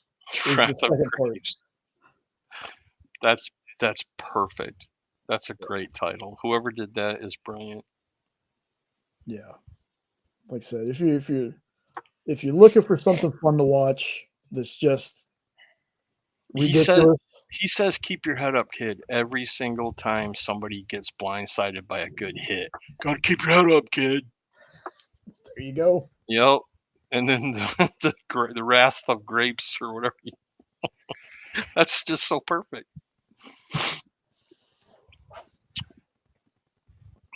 Yeah, I'm also like on top of all my watching stuff. I'm like, I'm gonna start rereading The Boys.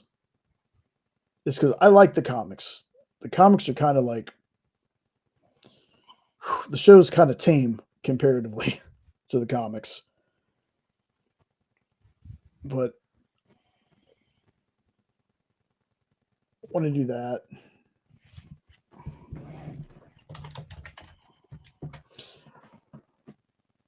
I got some other series I want to reread. I got some newer stuff that I want to read that's coming out. I definitely want to get on that Batman Deadpool. I want to get on that Spacecraft Godzilla because that looked good in that free comic book day. Oh yeah. Yeah, Spaceship Godzilla, I think. I don't remember what it's called. I think that's I what it honestly is. don't. 'Cause I've looked it up a few times. I think it comes out October 1st. I just hope they do justice to the kaiju and do minimal people crap. Because the ones I can't stand it is a where heist team. I can't stand where there's only like one page of kaiju and 23 pages of people talking, and that's how everyone does Godzilla, and it just irritates the crap out of me. Other than that one I recommended to you, those two, the Hell and the other one, Monsters. Yeah. Yeah, they're actually, League is listing that Spaceship Godzilla. It's listing it as the first appearance of Mechagodzilla in comics. Well, that's totally wrong. I figured as much. That is 1,000% wrong. That's just what it was saying. I went, how? Because technically, how did they spell it? Did they rename it or something? Could be something with the spelling. But I mean, technically, it would be the free comic book day version of it. Would be the first appearance, wouldn't you think? Or well, say? Yeah, just like Hulk 180 is the first Wolverine. Because I got 3 of them. Damn it. Starship Godzilla. That's why I couldn't find it. Starship Godzilla. Starship Godzilla, featuring first appearances of Ilsa, or it's either, I think it's a Ilsa. I can't read that. And Mechagodzilla. That is so wrong. Mechagodzilla has his own freaking comic. It's a brand new Mechagodzilla, though. Well, that's why I'm wondering if they played with the name or if they're trying to say in this. I'm not saying the U word. Version. Yes. I'm sorry, vegan. We can't say virgin. Oh no, that's virgin. Oh, okay. Yeah, I got it.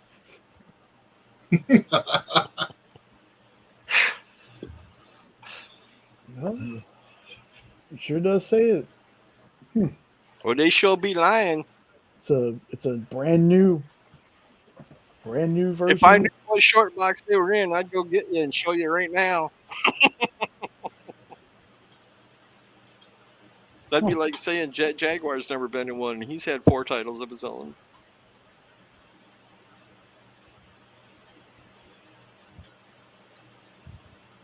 Oh my goodness. Oh, wait a minute. Maybe they're like wordsmithing. Maybe the other Mechagodzillas were manga and not comic. Maybe. But I know they were colored. And most manga, isn't it black and white? Most, but I don't think it's exclusive like one or the other. I think there are some colored mangas. Ooh. There's going to be a Halloween trick or read, your friendly neighborhood Spider-Man #1. Already got it on my league. Nice. There's also some cool looking Halloween books for that Halloween read that I've got on my league. Nocturnals, the Dude, Sinister Pact. I was doing league last night, and I'm like, somebody please tell me to get off league. And then I looked, and half of them that I had checked were free. I'm like, oh, I feel better now. because of that Halloween read, they're free. So it's like, Goodness. okay, I feel better. Another bad idea, one that looks kind of awesome. Oh my God, I'm gonna have to hold on. I'm gonna share this.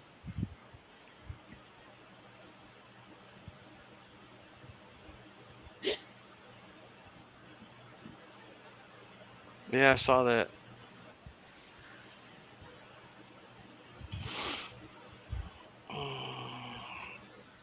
I'm just interested from the cover alone.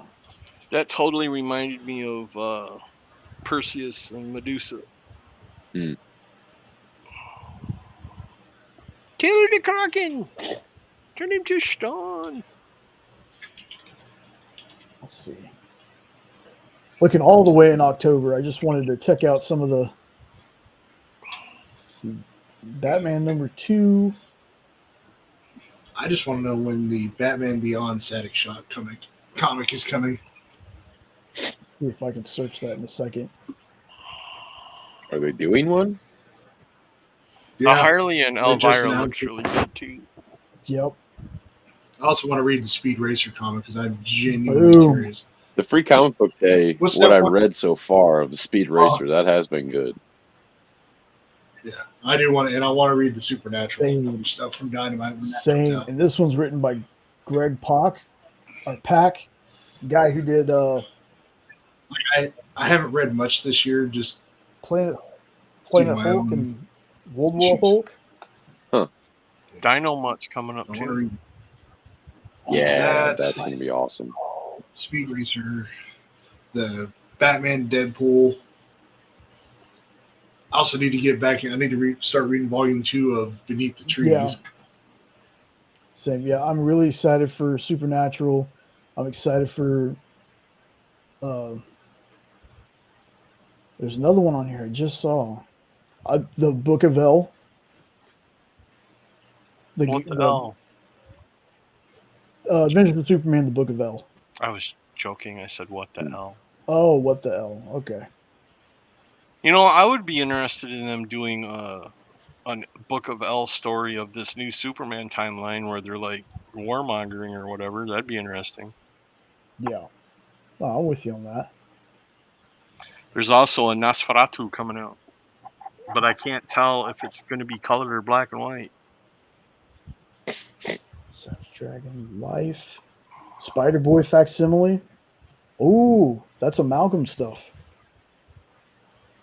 A witch? Marvel DC Spider-Boy facsimile. But what'd you say after that? Amalgam. Oh. It's a mix of Spider-Man and Spider-Man and Sneeze? I don't know what you said. Superboy. Oh, okay.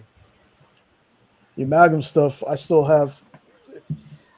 I have to get. I can't remember which one of our comic shops that we go to has it, but one of them has the whole freaking omnibus of the amalgam stuff. Oh, So Fat Ogre has Fat it. Ogre. I need to get that from Fat Ogre, and then at Adventure Begins, they have the entirety of the John Burns Man of Steel run.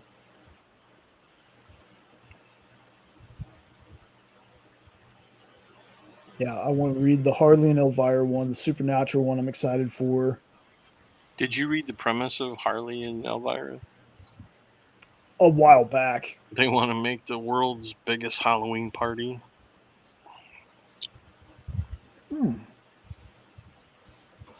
Yeah, I'll definitely be picking that up. That Monster Wolf. Mark Spears Monsters, the Monster and the Wolf. Mm-hmm. Venom, Lethal Protector #1 Tricker Read. Oh. Jenna has that. Sean got it for her. It was Oh, yeah, like a little foil kind of full cover that Sam De La Rosa signed for when we were at Dallas. Oh, yeah. Cul-de-sac, I still want to get on that. Be Not Afraid looks good.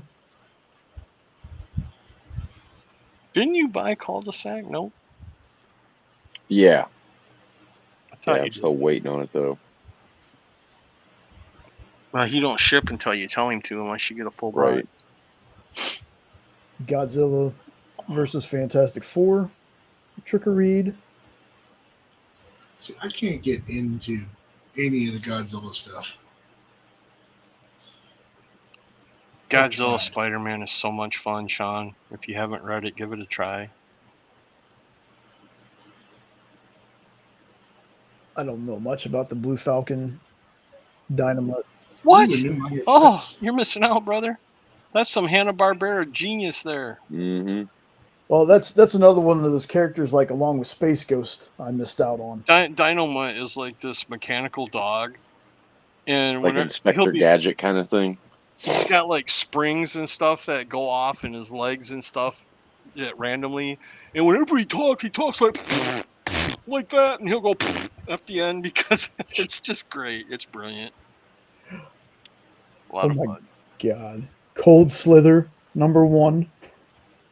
G.I. Joe Cold Slither, the band. God. Ay.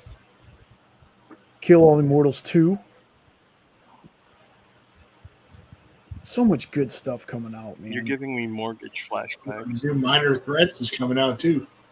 Minor Threats, The Last Devil Alive. That's such Patton a good Oswalt series. is incredible. Like, I'm glad he's doing comics. Is that a new Resident Alien book on the next row? Resident Alien, The Book of Changes. This is #2, so #1 probably a month or two earlier. That Nocturnals looks good. I love that cover. Yeah. That cover screams my name. Yeah. Yes. Like, I can't. if I were ever to invent a cover, it would be this one. Ooh. What is this supposed to be about? That looks awesome. That Dark Horse book? Yep. There's going to be 4 of them. Looks like, yep, looks very Dark Horsey.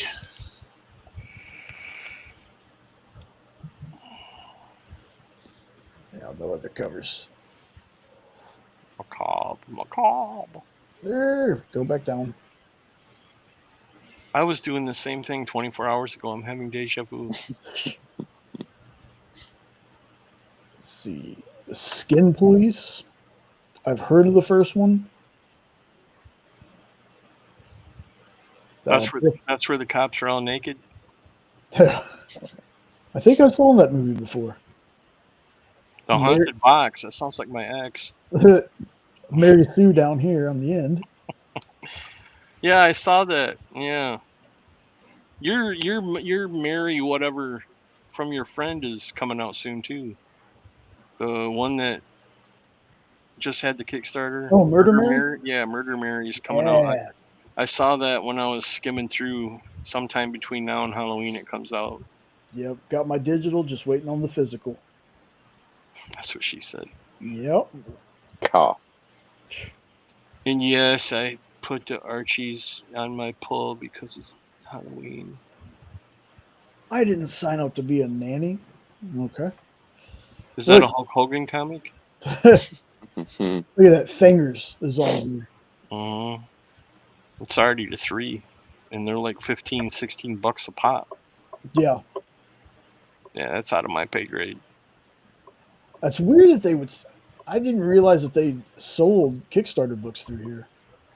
Yeah, once they go, if they buy one of the distributor packs or whatever they call it, the retail packs.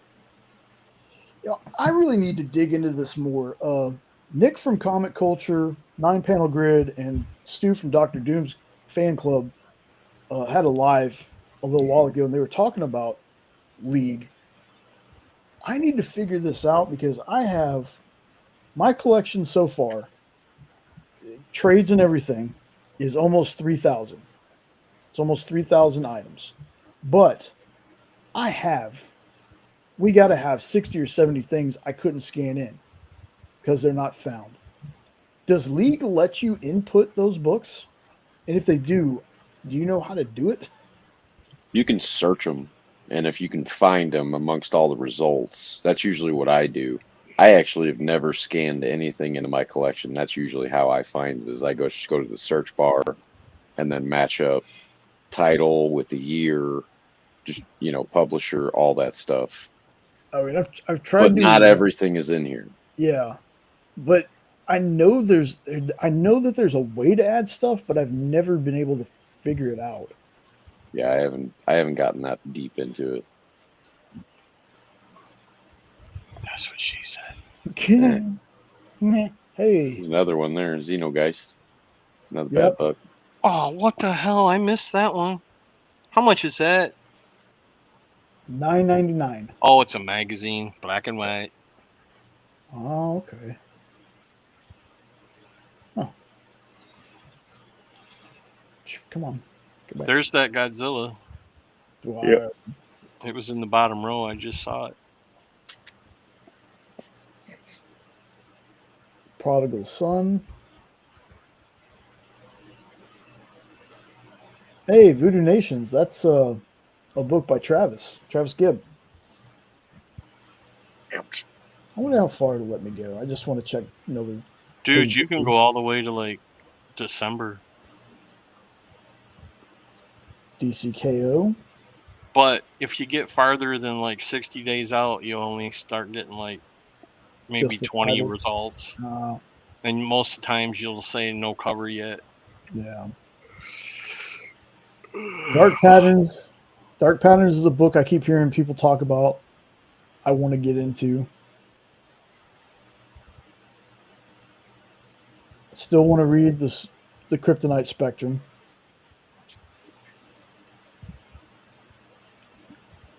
Spider-Man 94, number 2. Also hear good things about the Power Fantasy.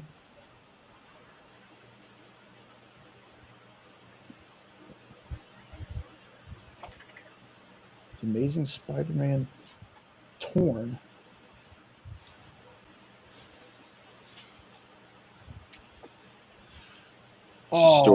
It's the story of how he got the suit between Homecoming and Far From Home, or whatever.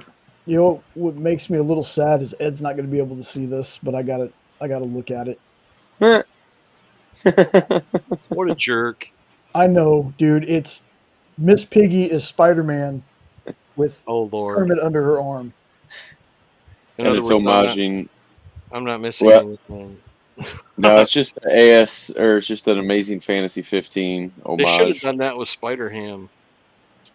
Yeah, I think that would have made more sense. It says not final cover. I was kind of hoping that I'd find maybe one. They'll color it then. Yeah, that's what I was looking at. Or maybe that's just a placeholder for the Spider-Ham cover. True. Yeah, they could just be jerking you. Ooh, the Punisher from Marvel Knights. And then, if Sean's still here. Sean's still here? I'm not on the screen, bro, so I couldn't see you. Yeah, no, I'm here. Rogue Sun, is that part of that massive universe? I believe so. Let me double check.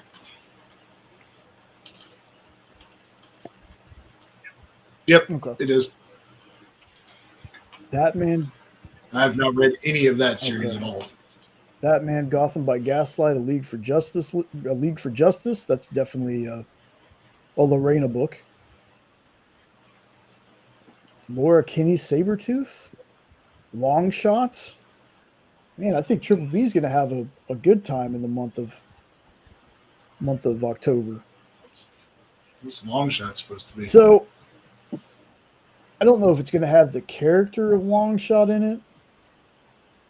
Probably will, because that's what's his face right there on the cover. Mojo. Yeah. Mojo. And Longshot's a big part of his story. I want to say that's where Longshot comes from. Mojo World. I don't see his name on here. It's got Hellcat, Craven, Lucas Bishop, Rhino, and Wonder Man. Okay, well maybe not so much for Triple B on that one. I know Triple B loves Long Shot. Ooh, Return to Planet Hulk. Ooh, okay. Godzilla That's number heavy 3. metal number 3, huh? Binary. How deep? Space. Comic in the very bottom left corner is catching my eye. Okay. Or right corner. That one right there? That one. That Yep. As soon as you came down, I was like, what the hell Joker, is Harley, Malicious Intent. First appearance of Black Canary. See, I always wonder I'm just going to leave Blue out. Okay. when they do things like that. Like, it just feels weird. Yeah. I hope that's good because I like that cover. It looks cool. 1 year after defeating the Joker, Harley is still hunting serial killers. Let's see, written by Kami Garcia.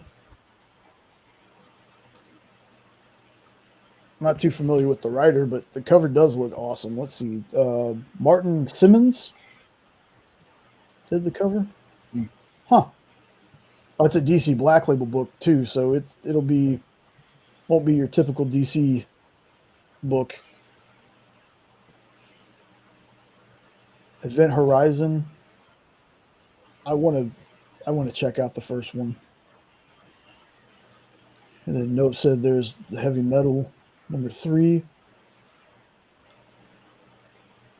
Thundercats lost 7 and 8 right next to each other. Lower Decks. Star Wars Han Solo Hunt for the Falcon.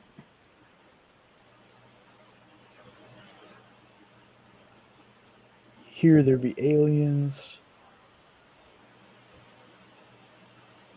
Oh, Nemesis Forever. Hell yeah. Excited for that one. They're doing a supersized special of Dark Knight Returns. Super Creep Show.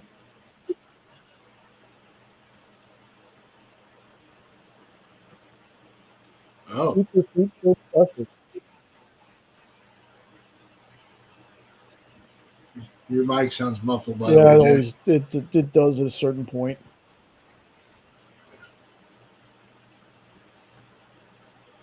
Well, okay. Whatever that is. I want to say must be an actual Creep Show book.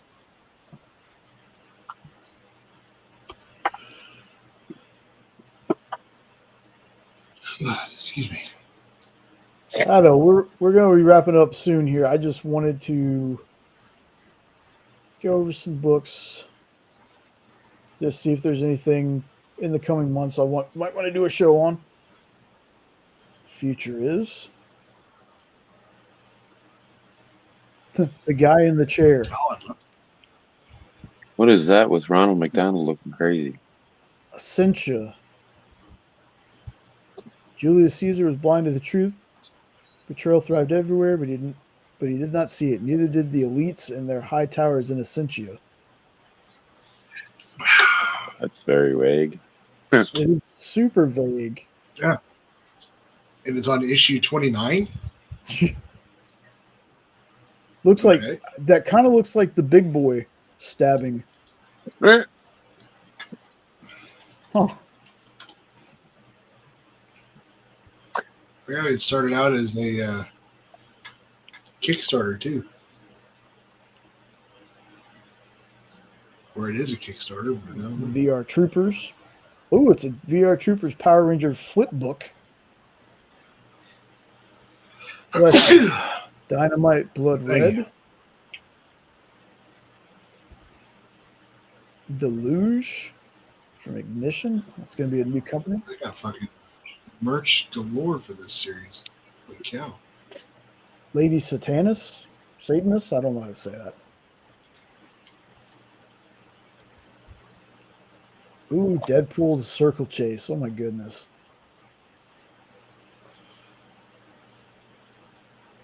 More Archie. Stitch number 2. Dead Samurai from Wake Entertainment.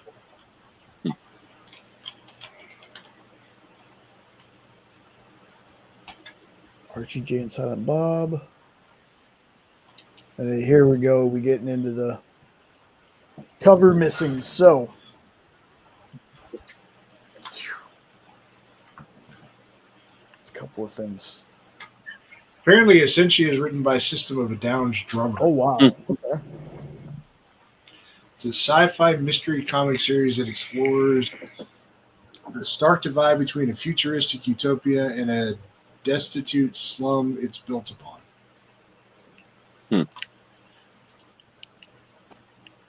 Like, I'm looking at images and stuff of it. It looks pretty. I might have to see if I can find issue 1 somewhere and check it out.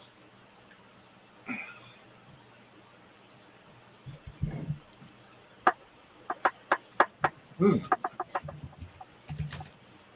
of these times we'll just have to do like a review show. Like, everybody will just come in with a few comics. We'll just talk about them. We've done something similar to that before. Just with you, Well, I haven't been here. with you, though. I know.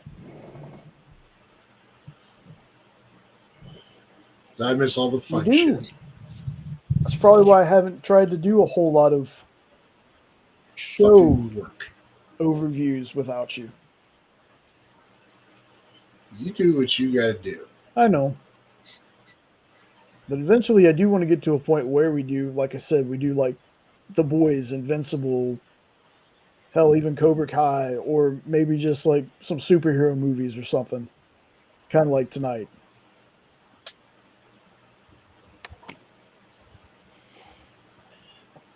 We should do one that's movies that are so bad they're good. I feel like Ed might have a list ready to go. Ed's already been putting those videos out. Yeah. Which leads me to one of the most important things outside of checking out the experience. Make sure you check out our friends at WeirDopes. They now have other socials.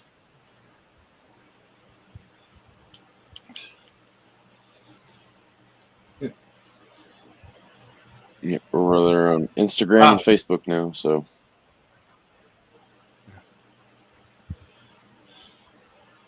Woohoo! We got to start having stories and all that. Dramatic readings. Ed does Shakespeare. Opens. This is crap. The end. No, I'm kidding. Scene. To be or not to be? Not to be. See you next time. See. As far as what's going on with Hydrasylum, we'll have another live next week. No idea what we're going to talk about. And next week's a holiday. It is Yeah, it's Labor Day weekend. Labor Day. So, Oh, so I'll won't be have at to work. work on Monday, so we can go all night if you want. That's ooh. what she said. I'll be at work. Ah. I mean, I'm Yeah, sorry. already? You still don't have any idea when they're going to switch you over? Bro, it ain't going to happen before next year. Bad. They're on such a hiring freeze right Would now. you like me to rant on them? I've been doing good rants each week lately. I don't remember what I ranted about last week. I remember the Dark Horse one. You're still idiots. It's true. So, looking at it, because I can't believe it's already there. Since we'll be going into the 14th, my birthday is on a Sunday this year. Can I spank you? Very into it. Do you need a reason, Ed? No. Okay. I just need the A enthusiasm. weird question. A weird question to ask me. Like you need permission or something. I'll give you pink eye, baby. Ooh. Centipede style. Ugh. Just handing it out. I can't even joke about that, brother. I just can't. Of all the horror movies I've ever seen, nothing terrified me more than that 5 seconds. That's so fun. But so we'll be probably in the middle of a show during my birthday is Sunday. I'm going to see if I can either take Monday off or Friday off. I'm not sure just yet. Take one day. I might see if Kyle will let me take off Monday because, and I will definitely mention this again, September 27th, since it's already been put out there and I can talk about it, September 27th, the EXP is going to be like the host spot for local comic shop day. So we are going to be streaming for an ungodly amount of hours. It's just me and Kyle. So Just you and who? Kyle. Hi, Kyle. Hey, Kyle. By far, Nope's best idea.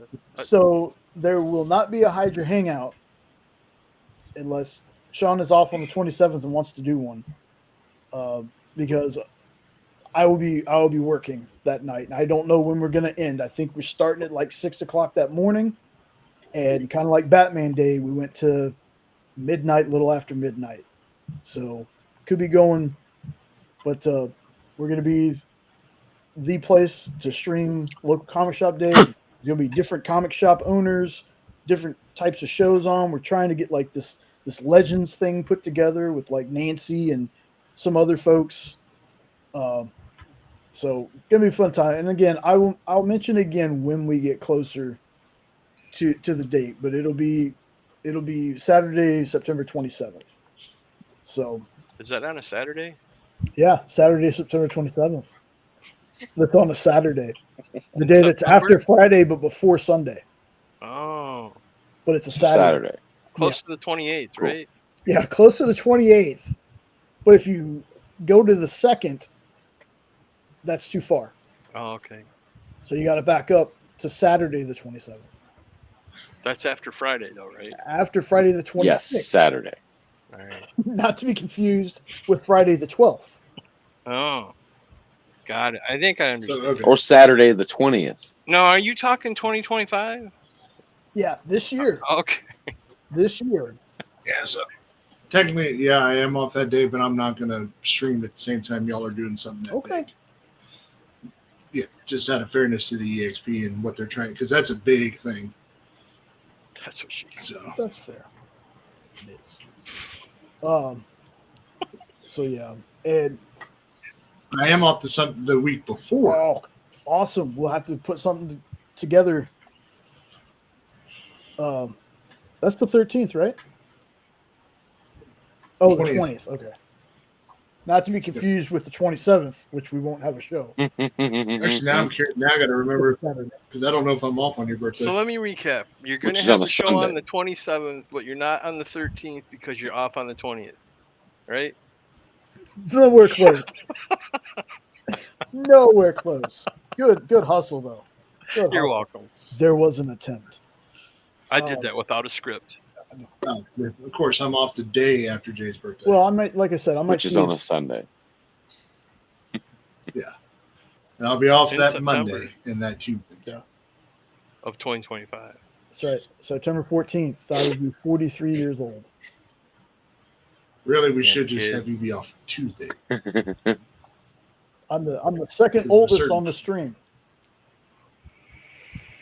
Mm-hmm. Gee, I wonder who's should the have you be oldest. off How on old are you, Sean? 50-something? I don't know. 42. I was joking. No, Yeah, you I weren't. was. He just Fuck looks off. older. He just looks older. I'm the oldest in my house. I just don't look it. I'm the oldest in my house, and I look it.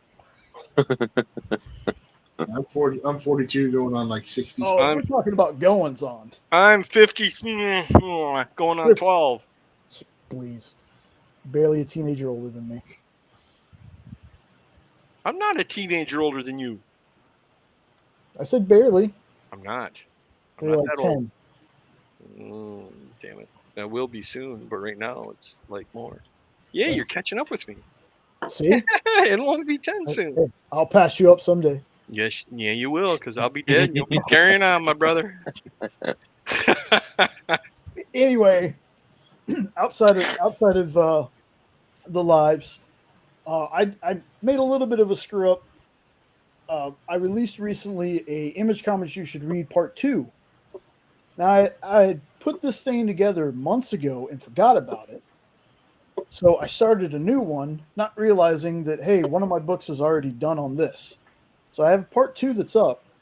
I'll have a part 3 coming out soon, since I've already got most of the picks and everything done. So make sure you check out the Hydrasylum shorts. We usually do some new stuff. We kind of dialed back on the castings for now until some more stuff gets announced or we just think of something else. But it's mainly going to be like stuff you should read or stuff you would suggest for me to read.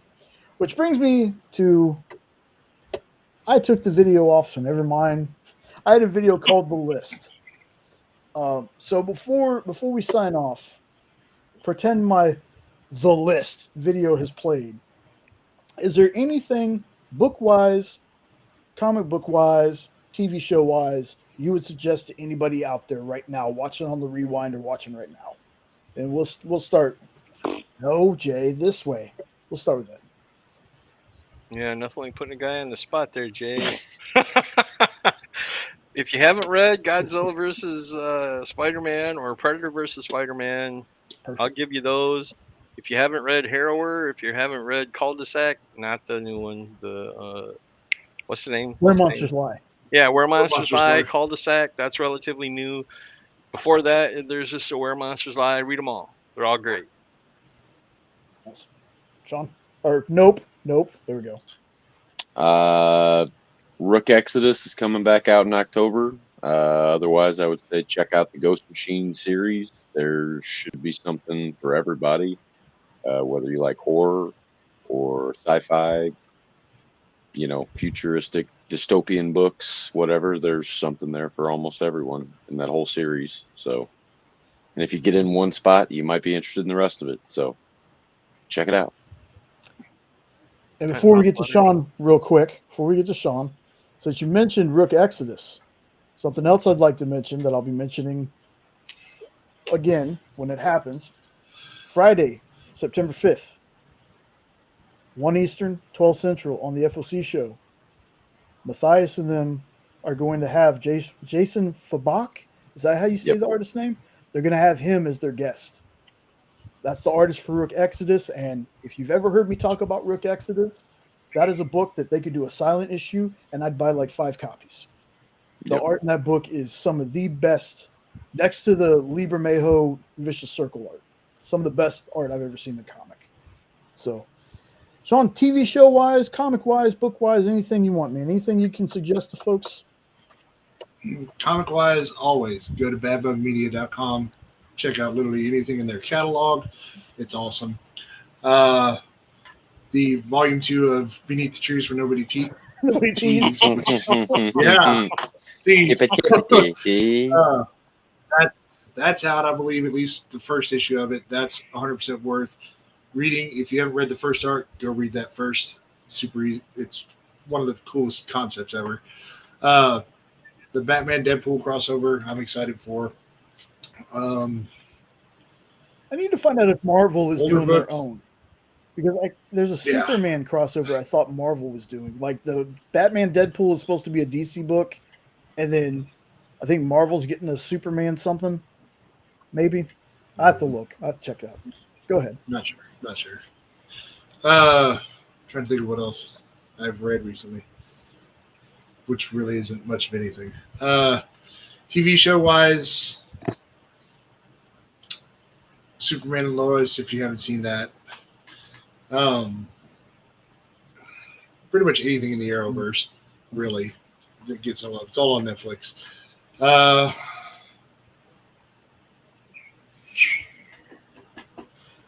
I had a book in my head earlier that I've been thinking about all day, and I can't remember what it is anymore. Oh, if anybody's read Speed Racer, I'd like to know how it is, because I haven't read it yet. So, older books, let's see. Go read God Country from Image. Yeah. Go read, let's see, what horror books? Something's Killing the Children, because that's still going strong. And with that being announced that it's going to go at least 100 issues, start getting in on that series. Still waiting for that show. So that's pretty much all I got there. Cool. So all I got for everybody is The Boys, Gen V, Invincible, Peacemaker. I would tell you that even though I said that I would I don't have to watch Creature Commandos again, I tell you to go ahead and watch it. At least give it a shot. You might end up enjoying it more than I did. Alien Earth, y'all. Alien Earth. A lot of people. I can give a couple of animes that's side to my days that I've been starting to watch is amazing. That's a fun one. Alien Earth on FX for a TV show. Past 3 episodes have been really good. What's the Superman cartoon your old lady wants me to watch? I can't remember the name of it. My Adventures with Superman? No. Superman. Superman versus the Elite. The Elite. Okay. Yeah, that movie. Yeah. That reminds me, Star Trek Strange New Worlds, that whole thing's out there. The season's coming out now. If you're into that particular series, which I do like it, that's worth checking out. Let's see. Some more shows. I got King of the Hill. I'm slowly watching an episode or 2 of that to build up to the new season. Season set, however many years later after the show ended. Looks good. It's been getting good reviews. So I'll tell you what. Damn it, Bobby. Just get Chris Van Fleet to Anderson. voice him if they ever need a backup. He does a very good one.